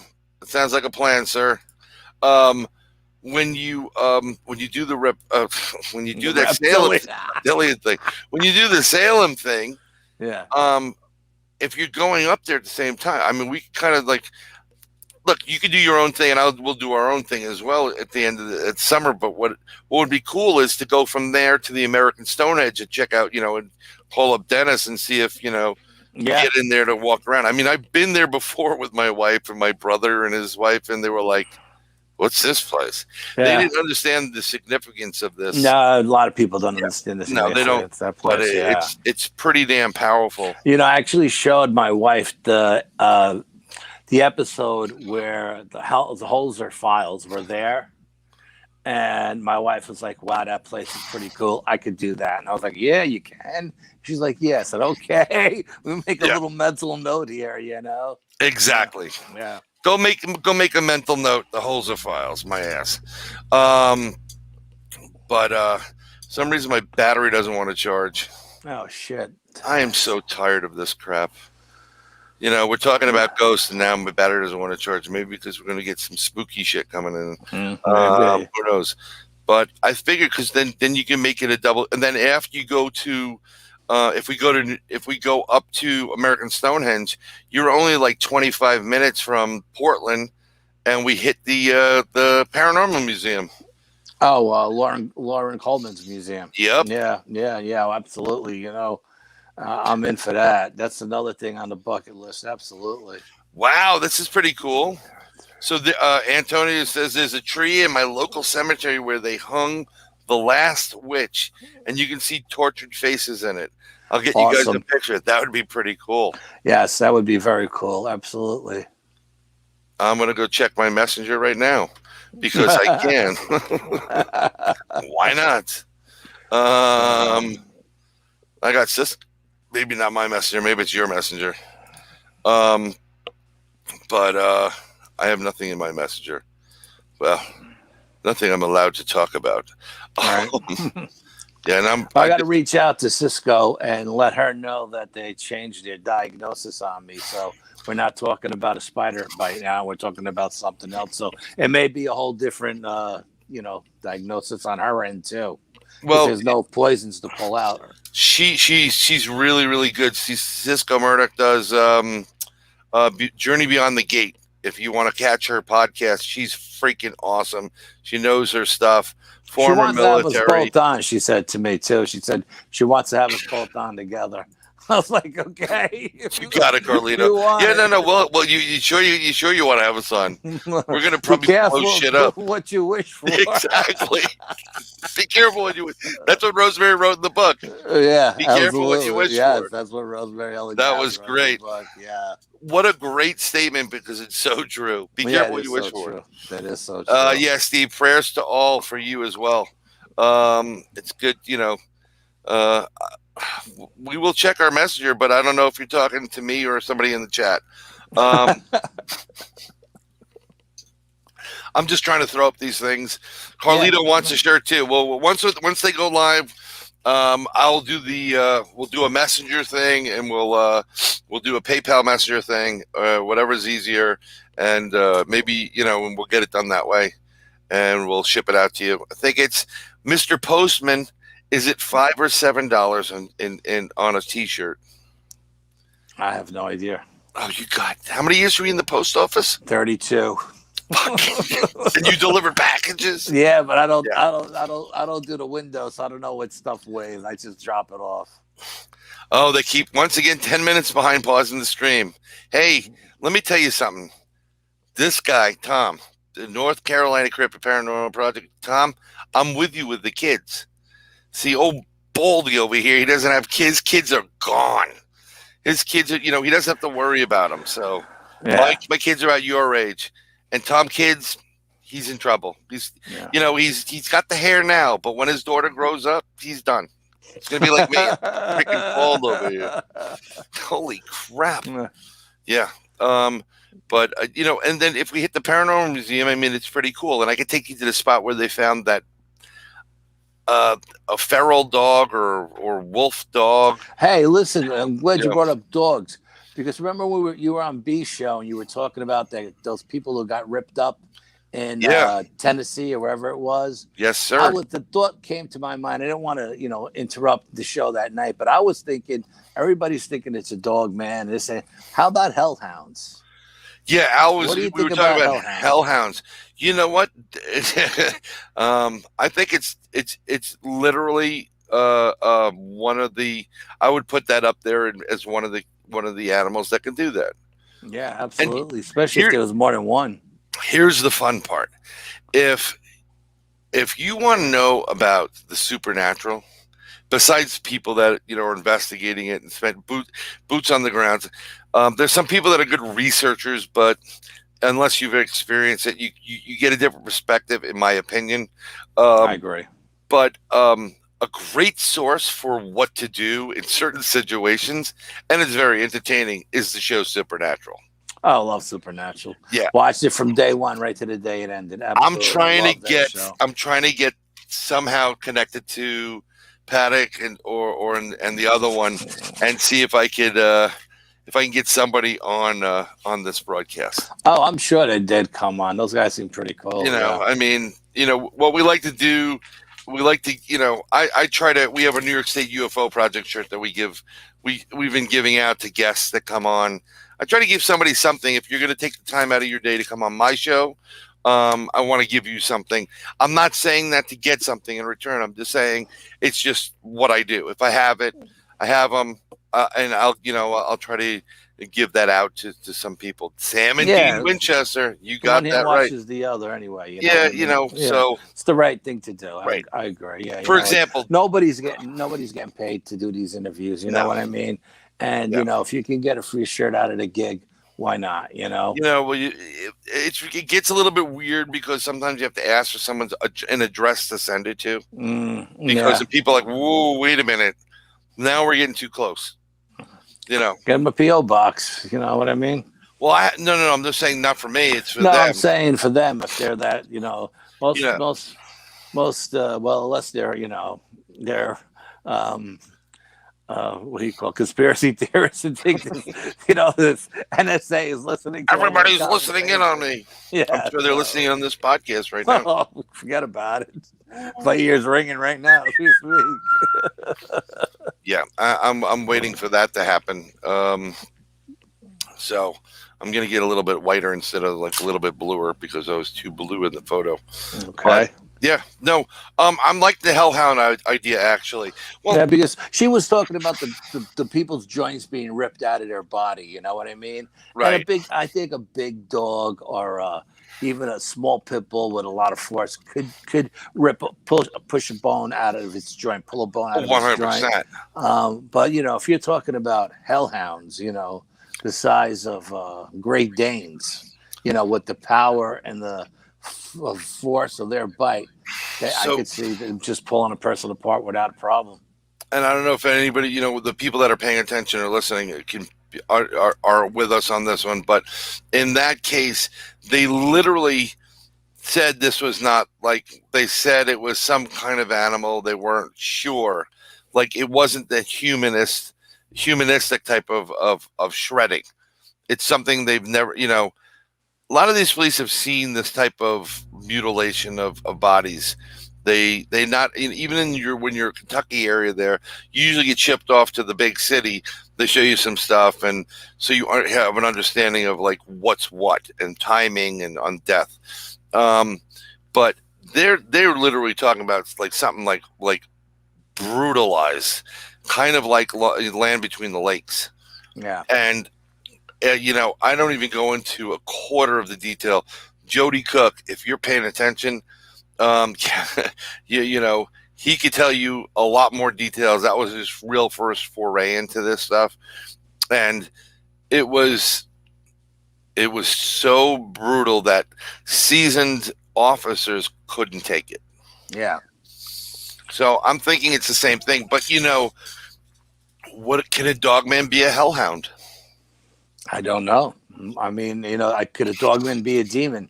I think it can, I mean, I would classify it in the demon, it's a scary looking thing, but not necessarily a demon. Well, I think, my personal opinion, one man's opinion, that the ones that they shoot and the bullets go right through are demons. You know what I mean? So you're on the demon side of that versus the flesh. Just in that appearance, just maybe that's what they know scares that person the most. So they appear to you as something you're deathly afraid of, right? I mean, think about it. How many times can you shoot something that you think is flesh and blood and the bullet goes right through it? That doesn't make any sense. It hits the wall behind it, and or these dogmen that they say just appear in people's houses. I don't know how they got in. They just appear. That's a little bit weird. I think I'm thinking that particular type is a demon. That's just my opinion. Let's go back to Rosemary Ellen Guiley. Okay. Could it not be a dogman, but could it be a jinn pretending to be a dogman? Those would come in and out. Jinn is just a Middle Eastern term for demon, I guess. Yeah. I mean, that's all it is. Yeah, it's a demon. That's all it is. The problem we get into is this ultra, religious, Christian right, born again Christian type of thing. Evangelists. What are they called? Deliverance ministries, and everything that's not Jesus, Paul, Peter, Mary, and whomever is a demon. The Nephilim. Well, I'm not going down that road. All I'm saying is that the ones like you and I both believe there are two types, right? There are the ones that are flesh and blood, and then there are the ones that are interdimensional. Right. Well, I think there's three. I think there's one of them that are demons that appear to people as the dogmen or werewolves, whatever you want to call them, because they know these people have that subconscious fear of that image in their head. Like if a demon was going to appear to me, it would probably appear to me as a snake or a rat, because those are the two things I can't stand the most. Snakes or rat? Snakes and rats freak me out. You know what I mean? Maybe my mother-in-law. I'm not sure yet. No, only joking. She was okay. But here's my point with what you were saying, and this is we do this all the time, except we're not looking at each other. We're on the phone with each other. Yeah, we just pick up and bounce ideas off each other. Right. Here's the difference between age generations. I'll go like this for the phone, and kids today will do this. Get it? Yeah, so that's how you can tell your age. But like I said before with Sasquatch, and I believe this is the same case with these dogmen type of cryptids, that they have the ability to go interdimensional as well as flesh and blood and the in-between. And that's why there's a great case about a lady who is she's an off the grid kind of chick, old lady. She had she's living in a cabin in the woods, and like a couple of like acres down or whatever it is, her brother-in-law's cabin or brother's cabin. They didn't want to be part of society. And she hears this ruckus outside on the front porch. She's thinking it's the damn coyotes. She goes, well, I'm going to teach them a lesson. She gets a shotgun, loaded, no safety. If you're living in the woods, there's nothing called the safety. Mm-hmm. And she opens the door, and standing in front of her is a 8-9 foot Sasquatch, to which she pulls the trigger. Oh, this is the old lady who heard it rummaging through her garbage can? Yep, she thought it was the coyotes. Okay. She's in awe, pulls the trigger, blows a hole into the Sasquatch, and she said that it was filled with light, and then it just disappeared. So maybe I think there's a moment when you startle something, and their instant natural reaction is to go into that hiding, cloaking / interdimensional mode. Just getting out of Dodge, absolutely. Yeah, it's like getting out of Dodge. You disappear. Yeah. So thanks. But that's the whole point. It's like you're shooting at a dogman. Bad idea. That's just my 2 cents. Yeah, no. And even if you're point blank, maybe they're able to come through the same way extraterrestrials come through. If you get into that transfer of molecules and they're in semi-interdimensional and they come in there, it looks like flesh and blood. It may not be fully flesh and blood. Boom. And then it disappears. It goes away. I'm just throwing it out there. Yeah, I respect your theory. Don't get me wrong. And I agree with you, too. I agree 100% right. with what you said. But that's in that moment where one is, changing to get out of Dodge because it's a dangerous situation. I'm just talking about there's been many accounts where these things have stepped in front of people and they've shot them, and the bullets are hitting the trees behind them, but they're not blinking out. They're not changing. There's no light radiating from them. They're just standing there, drooling, growling at you. Meanwhile, your bullets are going right through the thing. And if you knew you could do the same thing, you'd be like, what are you driving like an asshole for? Where the hell did he go? Antonio says, heard a theory from a guy is it CPK as a California Pizza Kitchen? Who thinks Sasquatch could be a guardian bonded to secret sire to protect them through time. Very interesting. There is lots of talk throughout indigenous folklore, not only in this country, but globally, that Sasquatch, Bigfoot, whatever you want, are guardians of the forest. And that's what Cindy calls them. That's what our psychic calls them, the guardians of the forest. They're guardians. And she's half Cherokee. She's half Cherokee and half crazy. Don't always joking, Cindy. I love you. You almost did a spit take. That's awesome. I was waiting for that. Don't do that. But it very well could be.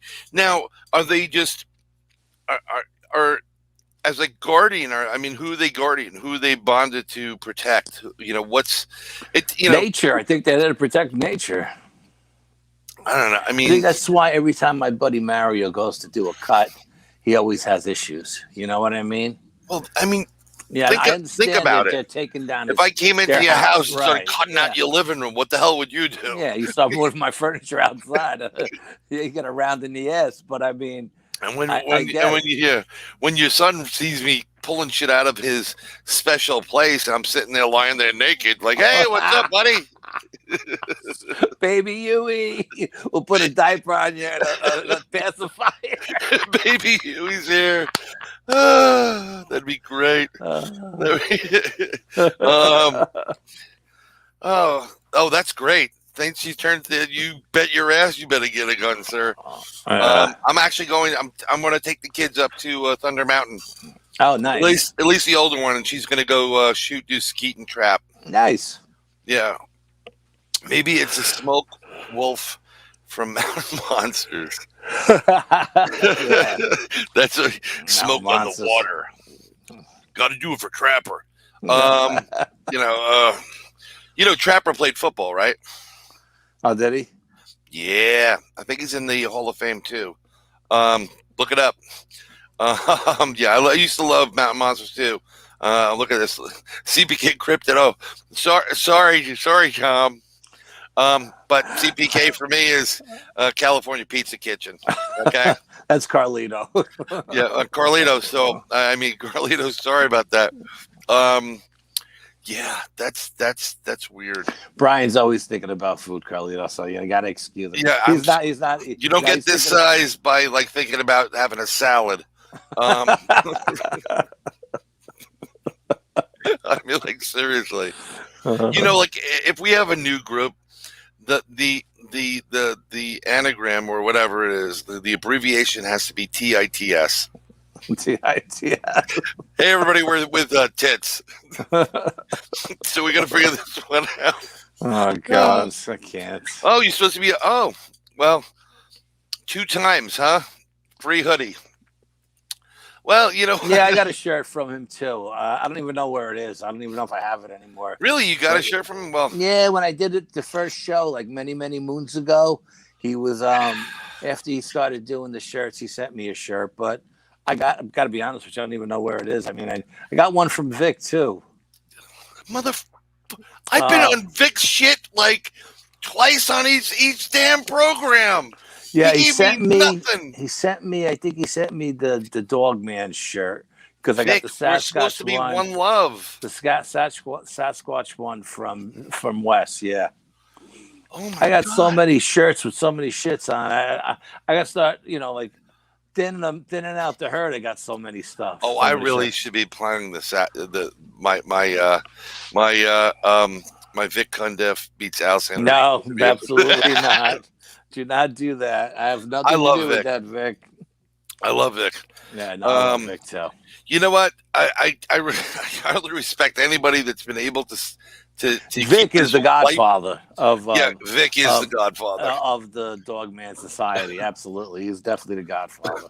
Yeah, I mean, and he's kept his anonymity for the most part, and you know what? He's the one that brought Dogman really to the forefront. He did. I believe. Yeah. He was the one that Al was listening to, and I was like, "Bro, you gotta listen to this stuff. There's this creeper." I'm like, I don't want to believe in it. And then all of a sudden, I'm listening, and then we do interviews, and I meet other people, and I meet people because I have friends that are in military and they do crazy shit, and forget it. I didn't even want to believe that was real, but yeah, I got nothing. I got nothing from Vic. It's because you live in the Bronx. Well, Vic doesn't get on the Christmas card list this year. Maybe he'll get a Hanukkah present instead, like a pair of socks. Tube socks. Tube socks. Those 80s, 70s tube socks. You remember that shit? Look, up to your knee. Yeah, up to your knee, and there's like a big yellow band. Yellow band. Or green band. Yeah, green band. That's great stuff. That was really funny. Having way too much fun tonight, that's for sure. Dude, that was my grandmother. This is what grandparents do. This is what, like, they go out and they have, if there's a sale on underwear, they buy you underwear. Yeah, no. I'm one of 3 boys. My mother is the only child. So, this is what your grandparents, they spoil you by giving you really good food and a lot of love and underwear and socks. Underwear and socks. Matter of fact, we used to joke. You know why? Because they know that boys will never change their underwear to socks. Whatever. Until the aliens, there's 2 sides to underwear. Grandma, there's 2 sides to underwear. We used to joke around that when the kids came over to my grandmother's house in Yonkers, for Halloween, each kid got a single sock. Here you go. That was one of those things like remember that crappy Halloween candy?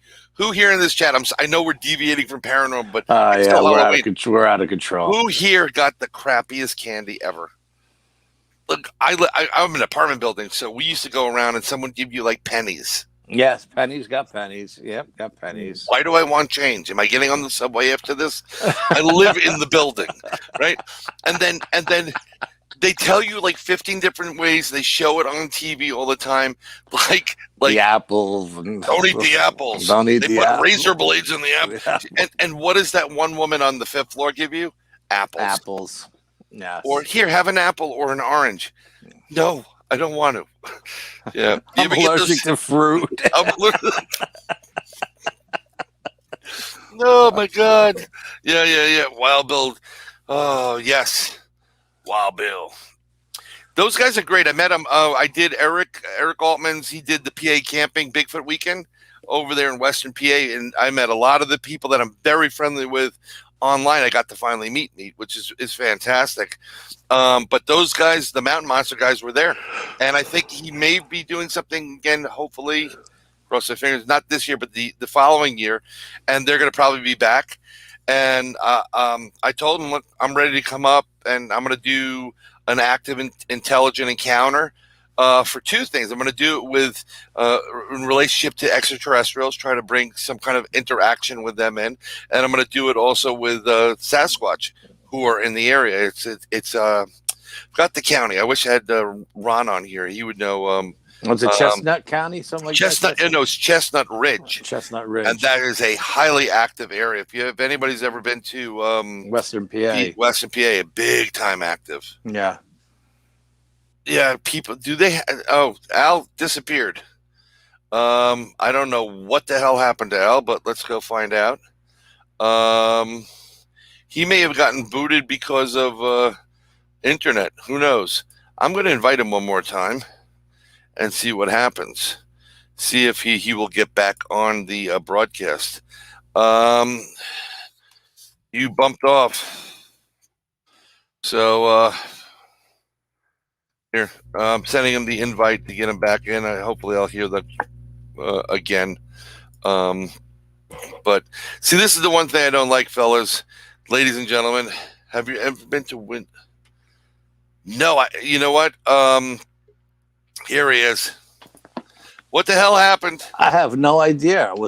Everything was just going along great, and then all of a sudden, maybe your cousin came in and said, "Hey, yo, oh, don't make fun of me," you know. Oh yeah, fuck you. Here we go. So Steve Riley asked, "Have you all ever been to the Winchester House? Pencils, pennies, homemade popcorn balls." No, you know what? It's in San Diego, isn't it? I think it's in I know it's in California, but that's the one that has rooms that go nowhere, right, Steve? Go nowhere. Yeah, they go nowhere. I'm probably never we'll get back to California unless I'm doing a movie deal with Al. We're going to do a buddy picture. We're going to do a cryptid buddy picture. Did you, speaking of pictures, did you ever talk to Pancho and those guys about that second day of filming that they want to do? What's going on with that? So yeah, I talked to Pancho and I gave him a couple locations for us to they wanted to see us doing work in action, which is great.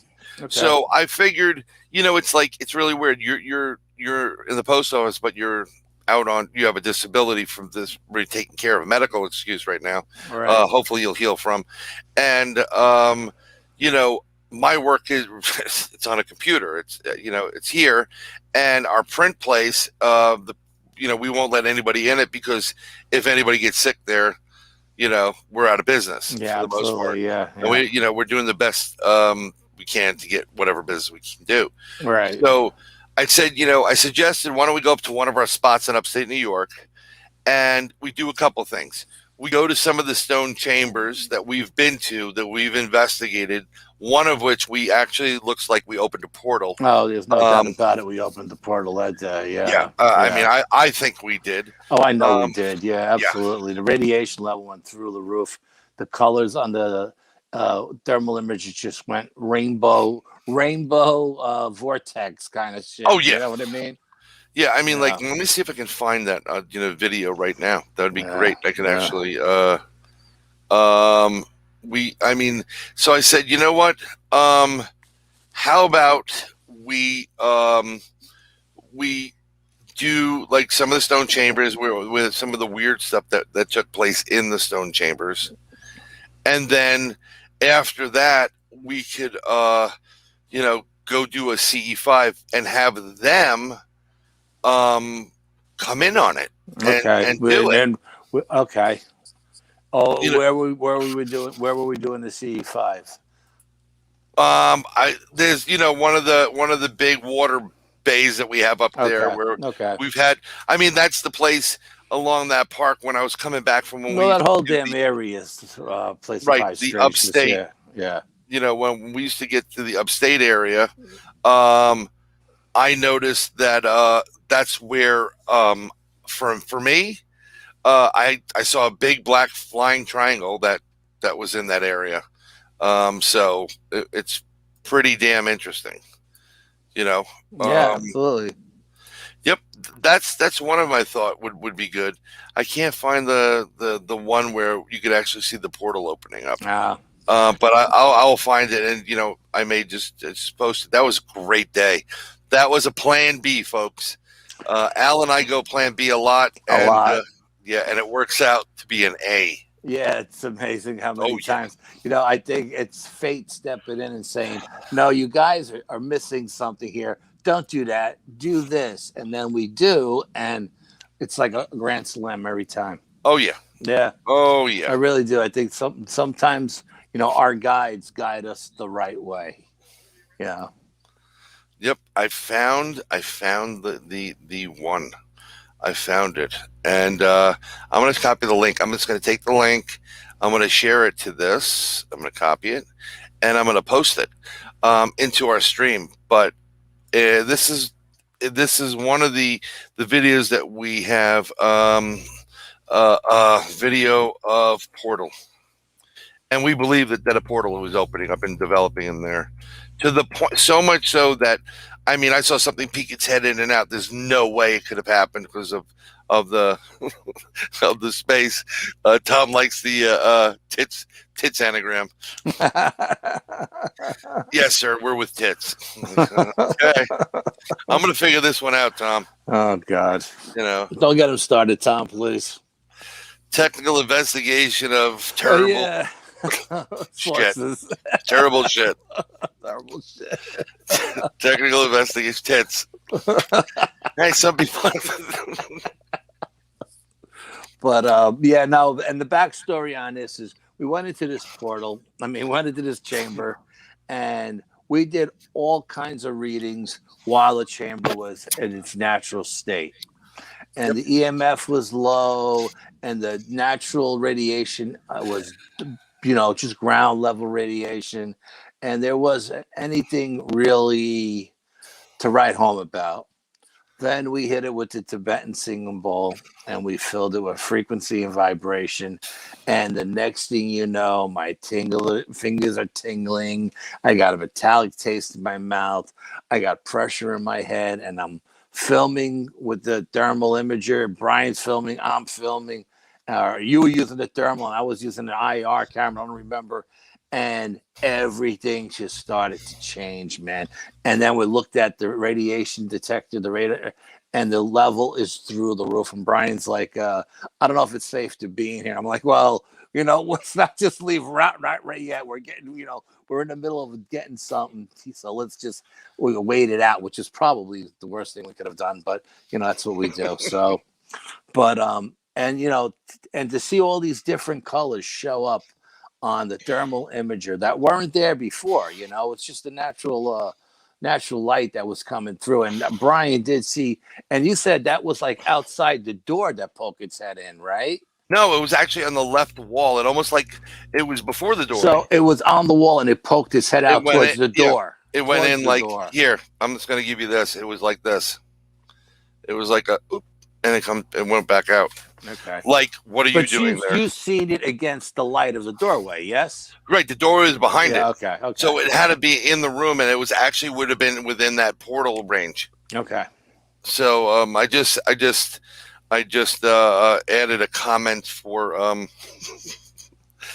Tom, and we'll hopefully he'll like it. But there it is. It's my new investigation team. It stands for Technical Investigations of Terrifying Shit Tits. I will be selling tit shirt on BPS soon. Oh, God. Tom, please stop. Don't get him going. Tom, we're tits members. Come on, you want to join? You could be a titty. It'll be a tiny titty. This show has gone out of control tonight. Off the rails. Dude, they have TAPS members? Yeah. We've got titties members everywhere. Oh, God. Dude, that would be awesome. Oh, this is so big. I'm making this happen right now. Oh, God. But, hey, we're going. Oh, there you go. Yeah. Small brown bag. Yeah, that's old school right old there. School, yeah, old you school. are so going old school. That's the paper bag, lunch bag. Yeah. Yeah. No, it's the little bag you got. Oh, the little ones. Oh, probably the little, the little bags like they would put a pack of cigarettes in or something like that. But they probably went over and they had the candies that had that chewy center in the middle, the gooey stuff, and they put them in like apple, apricot. Here you go, sweetheart. Here you go. Either that or you threw a fresh hot Zapoli in there. The Zeppeli. Oh, here we go. This is good. Thank you for the questions, actually. So, Antonio, do you guys think what's being done to Travis Walton is government or just a POS fake? Fake it till you make it dirt. Fake. Definitely fake. We both know Travis personally. Yep. Believe me, that man is sincere as the day is long. Yeah. Yeah, it's fake. Absolutely. The person in question was the foreman in the group. When they went out to doing the clearing and what they were doing there. And look, everybody needs some kind of, we've all been hit. You don't have the money coming in, things are going up. He may, given his age, he's probably trying to retire or just in retirement and he's got to make ends meet. Yeah. And it's very easy for him to come out and say it's all fake. Now all the focus goes to him and He goes on the tour. Yeah, he goes on the bullshit tour. Yeah, make some money for. Maybe he's dying. He wants to leave his kids a little cash. Who the hell knows? You know what I mean? But it's bullshit. The Travis stuff is legit, hands down, no doubt in my mind. I bet the bottom dollar on it. No, okay. No, I know this is the problem. Antonio writes, no, I don't mean Travis Fake. I mean the so-called documentary maker. So the guy that made the original Fire in the Sky. Oh, back in the day. Yeah, I talked to Travis for about an hour about this shit. Over in Pine Bush, actually, when he was there. He did not represent what Travis told him whatsoever. They had none of that crap in there. They made it look like he was just a fucking lunatic. He was crazy, and they didn't tell it. A lot of the stuff was very sketchy the way they put it together. Like these people were dirtbags. Travis wasn't a dirtbag. Travis basically felt that he shouldn't have been where he was. He got hurt. He got killed. The entities that did what they did to him didn't mean to do it to him, so they had to revive his ass and get him, take care of that mistake they made.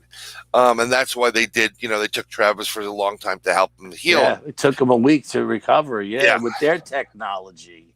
I mean, when Travis told me, he said, dude, he goes, they killed me. They brought me back. When Travis told me that, I was like, whoa, what are you talking about? He goes, they literally, when they hit me with that beam of light, they killed me. He goes, they brought me back. They saved me. And I was like, oh my God. Right. I can't believe this is what happened. Yeah. It just blew my mind when he told me that. Right. Well, that's the whole thing. It's like, they were ETs out there for a mission. They're doing whatever. This guy goes up to a craft. Normally people back away, but he's a lumberjack. One of these guys, like, whatever. Vinegar. Yeah. He goes up. He's a big guy. And it's like a rock. It's like getting behind like an F-22 or whatever, and they go after burners. I mean, think about that. Yeah. I mean, it wasn't done purposely, and if they had the ability, which they clearly did, they literally helped them out. Yeah, and it took them that long. Yeah. Yeah, I mean, it's just, he still believes that. When he told me that, we were sitting face to face, 2 feet away from each other, and he said, listen, he goes, what you don't know and what they didn't show in the documentaries, when they hit me with that beam of light, it knocked me flying. And he said it knocked him flying like 100 yards, not just like 10 feet. He said, and he says, I didn't remember anything until they revived me up on the craft. He said, that's when I started, looking around and everything. But he goes, I don't know. It could have been 3 days later by the time I was revived. I don't know. He says, because when they finally dropped me off, it was like a week later. He says, if it wasn't for them, I would have been dead in that field. Right. With a big laser blast in the chest, Right. And then all those guys on his crew would have been, charged with murder that they didn't commit. And, they would have been in jail or killed. I don't even know what Arizona was at the time. But I think it was Arizona, New Mexico, one of the two. Yeah, I know they were. It was Arizona. Yeah, Arizona. 99% it was Arizona. Okay. But I still remember seeing the article. I think it was before my time, but I remember seeing as a young kid them referencing it and whatever. My dad actually had the article because he worked for the Wide World Photo. So, well, my brother had the book, so I read the book. Yeah. And then the movie came out, and he said that, Hollywood really didn't do a good job with that movie. They embellished a lot of shit and changed a lot of stuff. And the movie he made himself, he did another version of Lights in the Sky. Travis. Yeah, it's called Travis. Excuse me. He gave it to me Don't sleep well. when I at Pine Bush that time. He gave me a copy of it, and he said, "Watch this. This is the real. This is exactly how everything." He finally had enough money and creative control to do it the proper way. And if you go out and you buy that video, you'll see exactly what happened 100%. Yeah, it's just mind-boggling. Yeah, I'm going to put this up from Antonio, but He's referring to Travis said Mike Rogers is suffering from issues mentally and has had 4 strokes and isn't in good shape. This is the kind of guy that Travis Walton is. He is. I don't know him personally like this, but the man I've met, the man I've seen, the man I've watched him interact with, because this is a man who was abducted by aliens, fixed by aliens, and then brought back to Earth. Okay? And got ridiculed by everybody, but this is how sweet of a person he is. He's really concerned about, in many ways, he knows this guy's maybe suffering from something. And again, this comes into play with Land Between the Lakes. The idiot coming forward, I forgot his name. Roger. Roger. I hit underneath the truck. Yeah. Let me tell you something, pal. Okay? You're not hitting under the truck. That thing would have ripped the truck up and grabbed your ass and killed you. It's just somebody taking a shot at saying something that can't be proved or can't be not proved. But if you know enough about the story, he's full of shit. And if you have any idea about wild animals, they not only do they smell your fear, they can smell your fear. Never mind if you piss your pants, the cologne you put on that day, your underarm deodorant, and the soap you use to wash your body with, or your hair, or your shampoo. So all of these scents, they can smell all of that shit. Especially the shit crawling up your backside all the way up your shirt.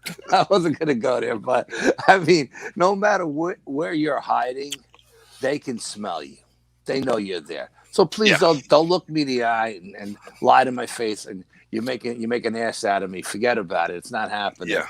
You didn't hide from nothing. You didn't survive nothing. It's a bunch of bullshit. You're just trying to make a buck on it. This is the same stuff that there was a guy that was with, I guess he was with the Patterson Gimlin film, and he's the guy. He says, "Well, I wore the suit." Now, granted, people can shrink in their older age. Don't get me wrong, but there's no way. This guy is like short and dumpy.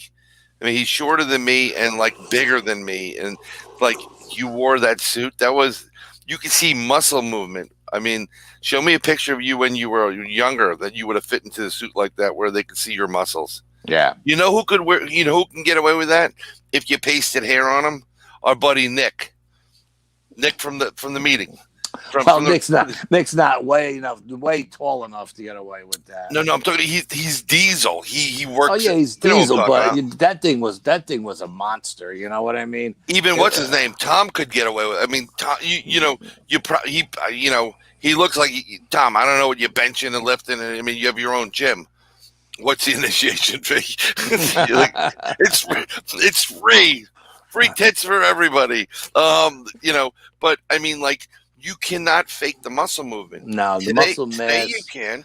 And you know what? They even proved that the muscle mass that you see in the movie, the original movie, was actually a damaged muscle. It was an injured muscle that was moving in that way. You know what I mean? So you're not putting that into a suit. Please get the hell out of here.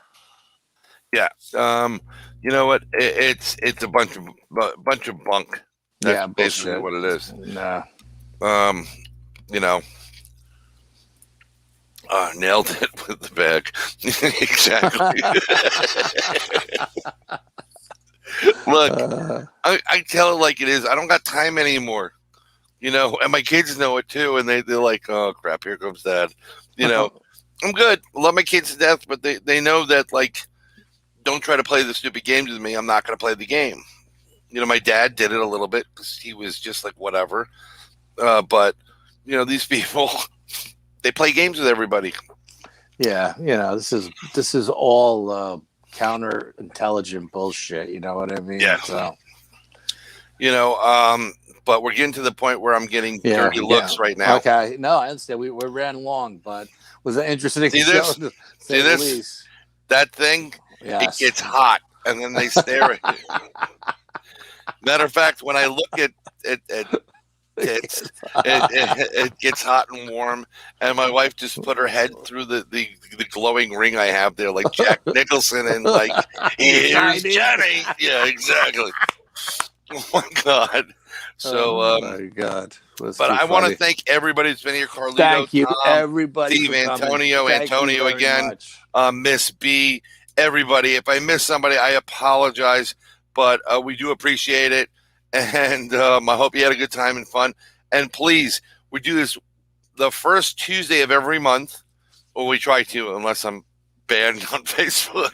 But you know what? We may even still do it anyhow, but we'll be switching over to possibly just the YouTube. Just you can log into YouTube and join in that way too.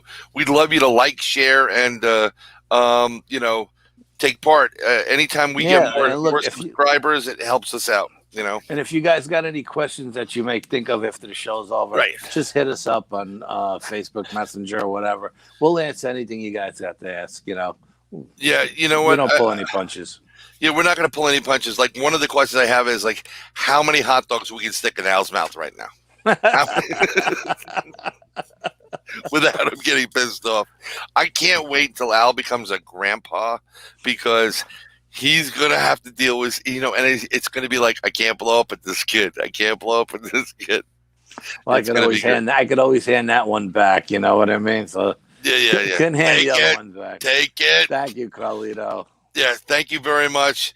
And seriously, sorry about the CPK thing, Carlito.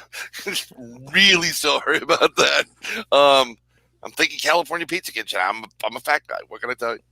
You know what I love? When those people, the haters, they go, oh, he's a fat ass. I'm like, oh, tell me something I don't know.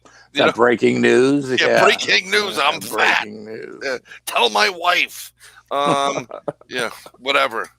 Bigfoot likes fat people, okay? Yes. But other than that, I appreciate you all coming. Do you have any final words before we... Just thank you to everybody who showed up tonight. Hope we kept you entertained. Are you not entertained? Are you not entertained? You know what we're going to do? We're going to close. I think the best way to end this right now is let's show our... we'll end it by saying goodnight to everybody, and then we'll show the trailer for the upcoming Star Children of Pine Bush. Okay, awesome. That sounds great. Yeah, cool. All right. Here we go. Good night, everybody. Good night, everybody. Appreciate it. Thank you. Ciao. Bye. We are in the hamlet of Pine Bush, New York. Pine Bush, New York in the 1980s was known as the capital of UFO sightings in the world, with 25,000 sightings being reported.